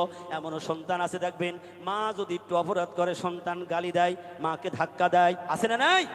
কত সন্তান মা বাবার পর্যন্ত দেয় না, এমন সন্তান আছে না নাই? আল্লাহ রাসূল বললেন, সে তো ইসলাম কবুল করেনি, তারপরও তার সম্মান মর্যাদা কতখানি। নবীজি বললেন, তুমি কি তোমার মার বিপক্ষে কাছে নালিশ করতে এসেছো? আবু হুরায়রা বলেন, ইয়া রাসূলুল্লাহ, হাবিবাল্লাহ, আমার মার বিপক্ষে আমার কোনো নালিশ নেই, আমার কাজ হইল, ইয়া রাসূলুল্লাহ, ইয়া হাবিবাল্লাহ, আমার মার জন্য আপনি একটু দোয়া করে দিন, আমার মা যেন ইসলাম কবুল করে নেয়। কত বিশ্বাস সাহাবায়ে কেরামের ছিল। আবু হুরায়রা রাদিয়াল্লাহু তাআলা আনহু নবীজির কাছে আল্লাহ রাসূল দুটো হাত তুলেন। আবু হুরায়রা আর দাঁড়ায় না, সাথে সাথে উঠে দৌড়, পাগলের মতো দৌড়াচ্ছে, এত জোরে আদায় যা জীবনে কোনোদিন কেউ আবু হুরায়রার এরকমের দেখে নাই। পথে শুধু বাধা দেয়, আবু হুরায়রা কি হলো, তুই একটা ভালো মানুষ, তোর আদর্শ ভালো, তোর কথাবার্তা ভালো, তুই একটা নম্র পরিবেশের মানুষ, কোনোদিন তো কারোর সাথে মারামারি হট্টগোল গন্ডগোল দেখি নাই। আবু হুরায়রা, তারা বল, কে তোর পেছনে দুশ্মনী করে, কে তোর শত্রুতা করে, তোর দাবড়াই কে বল। আবু হুরায়রা বলে, ছেড়ে দে, ছেড়ে দে, তোরা আমার বাধা দিস না, যার সৃষ্টি না করলে তামাম পৃথিবী আসমান জমিন আমার আল্লাহ বানাইতো না, সেই আল্লাহর হাবিব বিশ্ব নবী জনাবে মুহাম্মদ রাসূলুল্লাহ আজকে হাত তুলেছে। আল্লাহু আকবার বলেন।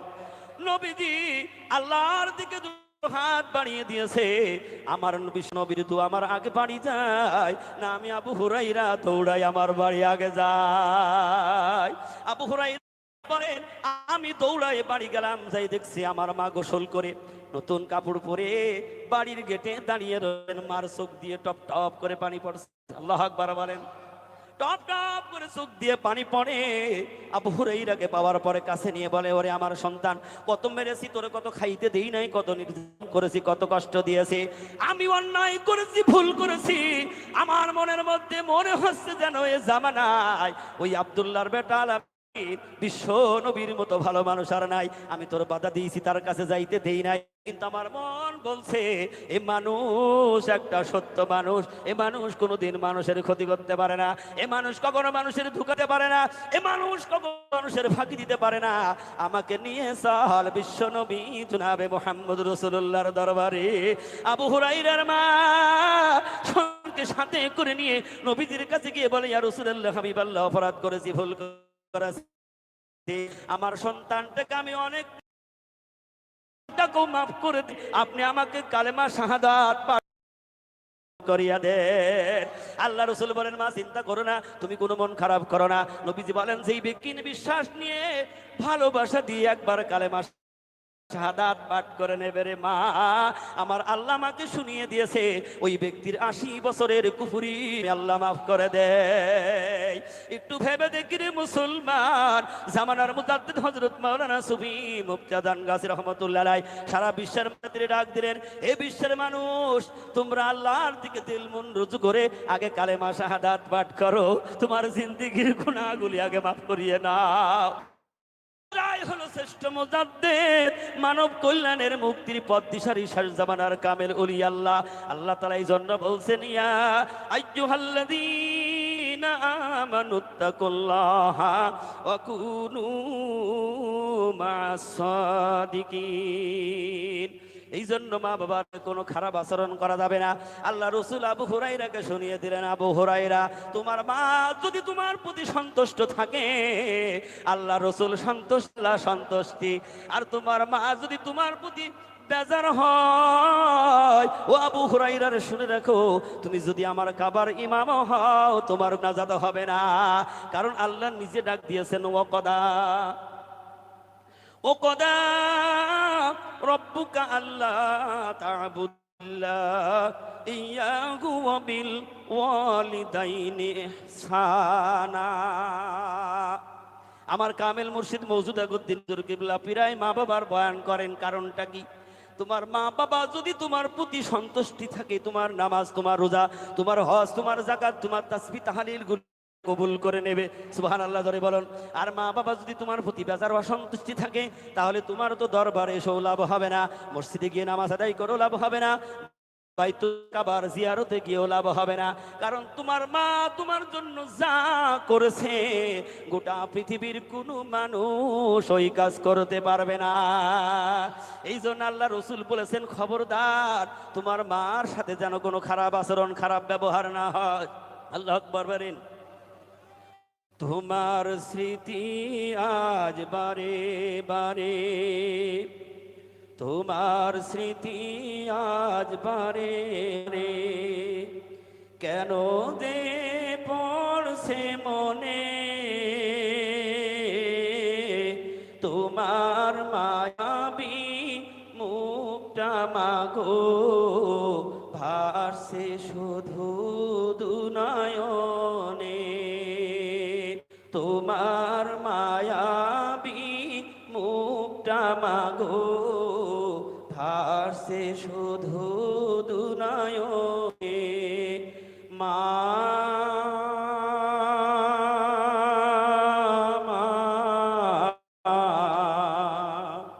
ফিরে আর আসবে না, মা ফিরে কি আর আসবে না।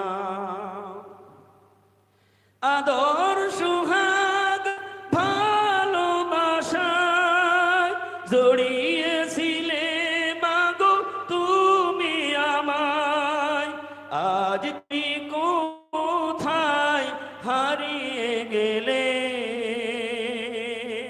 আজ তুমি কোথায় হারিয়ে গেলে, একবারও কি তোমায় পড়ে না মনে, তোমার স্মৃতি আজ বারে বারে কেন দে পড়ছে মনে, তোমার মায়াবী মুখটা মাগো ভাসে শুধু দুনয়নে, মা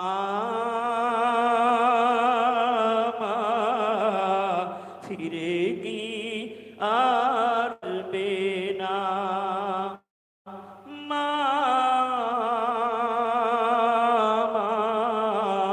ফিরে কি আর বেনা, আদর সুহাগার ভালোবাসা জড়িয়েছিলে মাগো তুমি আমায়, আজ তুমি কোথায় হারিয়ে গেলে, আজ তুমি কোথায় হারিয়ে গেলে,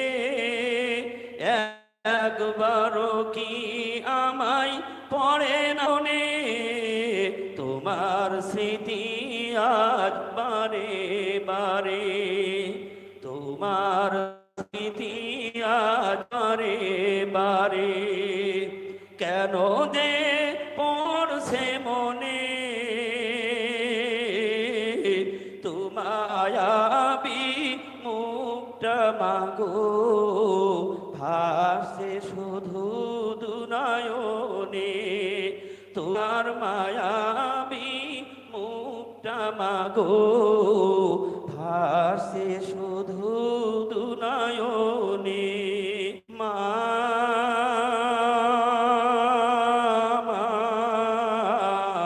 ফিরে কি আর আসবে না, মা ফিরে কি আর আসবে না। এই জন্য যার মা জগৎ থেকে চলে গেছে সেই মাকে আর ফিরিয়ে পাওয়া যায় না। যে মা নিজের বুকের তাজা রক্ত খাওয়িয়ে সন্তানদেরকে লালন পালন করে, আর সেই মাকে সন্তান যদি কষ্ট দেয় আল্লাহ অসন্তুষ্টি হবে না, আল্লাহ খুশি হবে। এই জন্য আল্লাহ রসুল বলেছেন, আল্লাহ নিজে বলেছেন, তোমার গোলামি করো, আমার দাসত্ব করো, আমার ইবাদত করো, এবং তোমার পিতামাতার তাদের হুকুম মানো, তাদের গোলামি করো, তাদের দাসত্ব করো। জোরে বলুন না সুবহানাল্লাহ। এই জন্য শ্রেষ্ঠ জামানার শ্রেষ্ঠ হযরত মাওলানা সুফি মুফতি আজান গাছী রহমাতুল্লাহ আলাইহি তিনি বলেন, হে বিশ্বের মানুষ, খবরদার তোমার মা বাবার সঙ্গে যেন বেয়াদবি করো না। আর এই মা বাবার ঋণ মুক্ত হওয়ার এই ওজিফা ও রসিকুলের মাধ্যম, সুবহানাল্লাহ বলবেন না? কারণ বিশ্বের মানুষ এই কোরআনি নুরানি ওজিফা পড়ছে, মহান মালিক আল্লাহর কাছে হাত তুলছে, প্রত্যেক দিন একবার নয় 5 বার হাত তুলে দোয়া করছে। আল্লাহ তাআলা শিখিয়ে দিলেন, ওয়াকফিদলাহুমা জানাহাজ যুল্লি মিনার রাহমাতি ওয়াকুর রাব্বির হামহুমা কামা রাব্বায়ানি সগীরা। আল্লাহ তাআলা বলেন, হে দুনিয়ার মানুষ, তুমি সেইভাবে দোয়া করো যেইভাবে তুমি দোয়া করেছিলে তোমার মা বাবা যেদিন তোমার জন্য আমার কাছে হাত তুলে দোয়া করেছিল। আল্লাহ, তুমি আমার একটা সন্তান দিয়েছো, এই সন্তানটাকে তুমি একটা ভালো মানুষ বানাও, সন্তানটাকে বড় বড়, সন্তানটাকে খাওয়িয়ে পরিয়ে লালন পালন করে শিক্ষায় শিক্ষিত করে বাবা যেমন সন্তানকে একটা বড় করে তোলে। আল্লাহ বলছে, তোমার মা বাবা দুনিয়া থেকে বিদায় নিয়ে কবরে চলে গেছে রে সন্তান, প্রত্যেক দিন ওই মা বাবার জন্য হাত তুলে ওইভাবে দোয়া করো, আয় আল্লাহ, আমার মা বাবা এখন আমার থেকে তোমার কাছে চলে গেছে, আমার মা বাবা এমন একটা জগতে চলে গেছে, আয় আল্লাহ তাআলা আমার মা বাবাকে আমাকে যেইভাবে শৈশবে আমার মা লালন পালন করেছিল, আমার আম্মা আমার বাবা যারা দুনিয়া থেকে চলে গেছে, আয় আল্লাহ তুমি তাদেরকে ওইভাবে লালন করো। কামেল মুর্শিদ বলেন, বান্দা প্রত্যেক দিন যদি এইভাবে দোয়া করে, মা বাবার সাথে অনেক বেয়াদবি হয়ে যায়, অনেক ত্রুটি হয়ে যায়। বান্দা যখন এই বাবার জন্য দোয়া করবে, মা বাবার কবরের জিন্দেগির গুনাহ আল্লাহ তাআলা মাফ করে দেবে, মা বাবা খুশি হয়ে যাবে, রাসূল খুশি হয়ে যাবে, কামিল ওলি আল্লাহ খুশি হবে, আল্লাহ রাব্বুল আলামিন বান্দা আর জিন্দেগির গুনাহ মাফ করে দেবে। সেই দরবার হলো হাক্কানি দরবার, আমার কামেল মুর্শিদের দরবার। এই দরবারে যারা আসবে একিন বিশ্বাস ভক্তিটা নিয়ে দরবারকে যারা মেনে নেবে, দরবারের হুকুম অনুযায়ী জীবন চালাবে, ওই ব্যক্তি বেশক বেশক আল্লাহর জান্নাতি হয়ে দুনিয়া থেকে যাবে।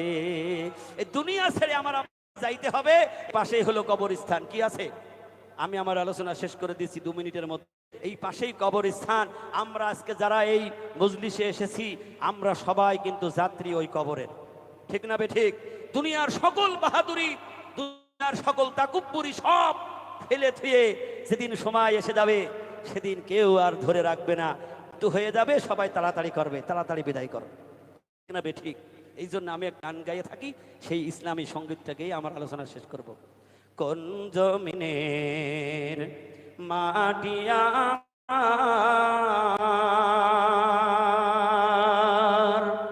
হবে গোরস্থান, কোন জমিনের মাটি আমার হবে গোরস্থান। কাদের চোখের জলে আমি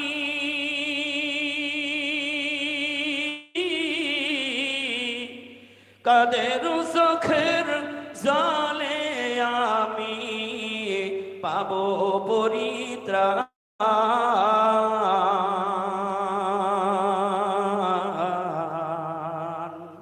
কোন জমিনের মাটি আমার হবে গোরস্থান, কোন জমিনের মাটি আমার হবে গোরস্থান।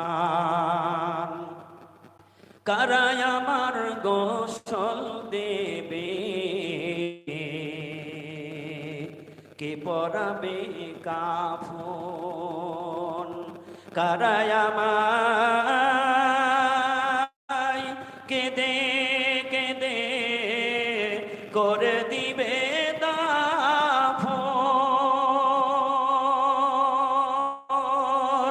কারাই আমার গোসল দেবে, কে পরাবে কাফন, কারাই আমায় কেঁদে কেঁদে করে দিবে দাফন, কারাই আমার পাশে বসে শোনাবে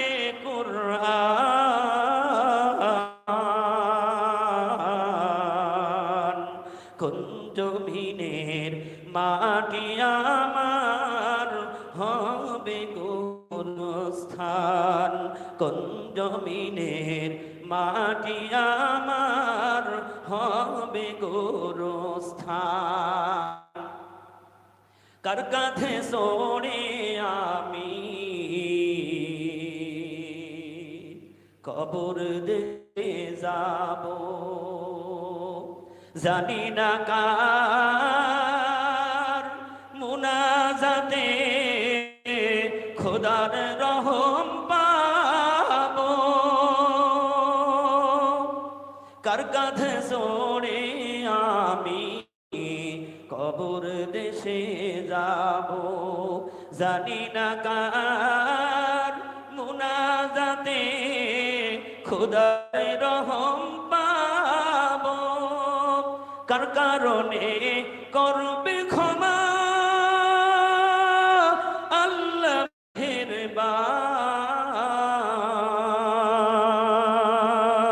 মেহেরবান। কোন জমিনের মাটি আমার হবে গোরস্থান, কোন জমিনের মাটি আমার হবে গোরস্থান, কোন জমিনের মাটি আমার হবে গোরস্থান। বলার মধ্যে, ভাষার মধ্যে অনেক বেয়াদবি ভুল ত্রুটি হয়ে গেছে, আর আমি অনেক সময় নিয়ে নষ্ট করে ফেলেছি। সময় অনেক বেয়াদবি হয়ে গেছে, আল্লাহর রাস্তায় আপনারা আমাকে মাফ করে দেবেন। আর একটু দোয়া প্রার্থী, আল্লাহ রব্বুল ইজ্জত আহকামুল হাকিমিন যে 2 দিন হায়াত দিয়েছেন, আমার আল্লাহ, আল্লাহ রসুল, আমার 5 কামিল মুর্শিদের নকশ কদম মুবারক যেন চলতে পারি। আল্লাহ পাক আমাকে এবং সবাইকে যেন তৌফিকটা দান করেন। সকলে বলি আমিন। আল্লাহুম্মা আমিন, আল্লাহুম্মা আমিন। ওয়া আখিরু দাওয়ানা আনিল হামদুলিল্লাহি রাব্বিল আলামিন। হাক্কানি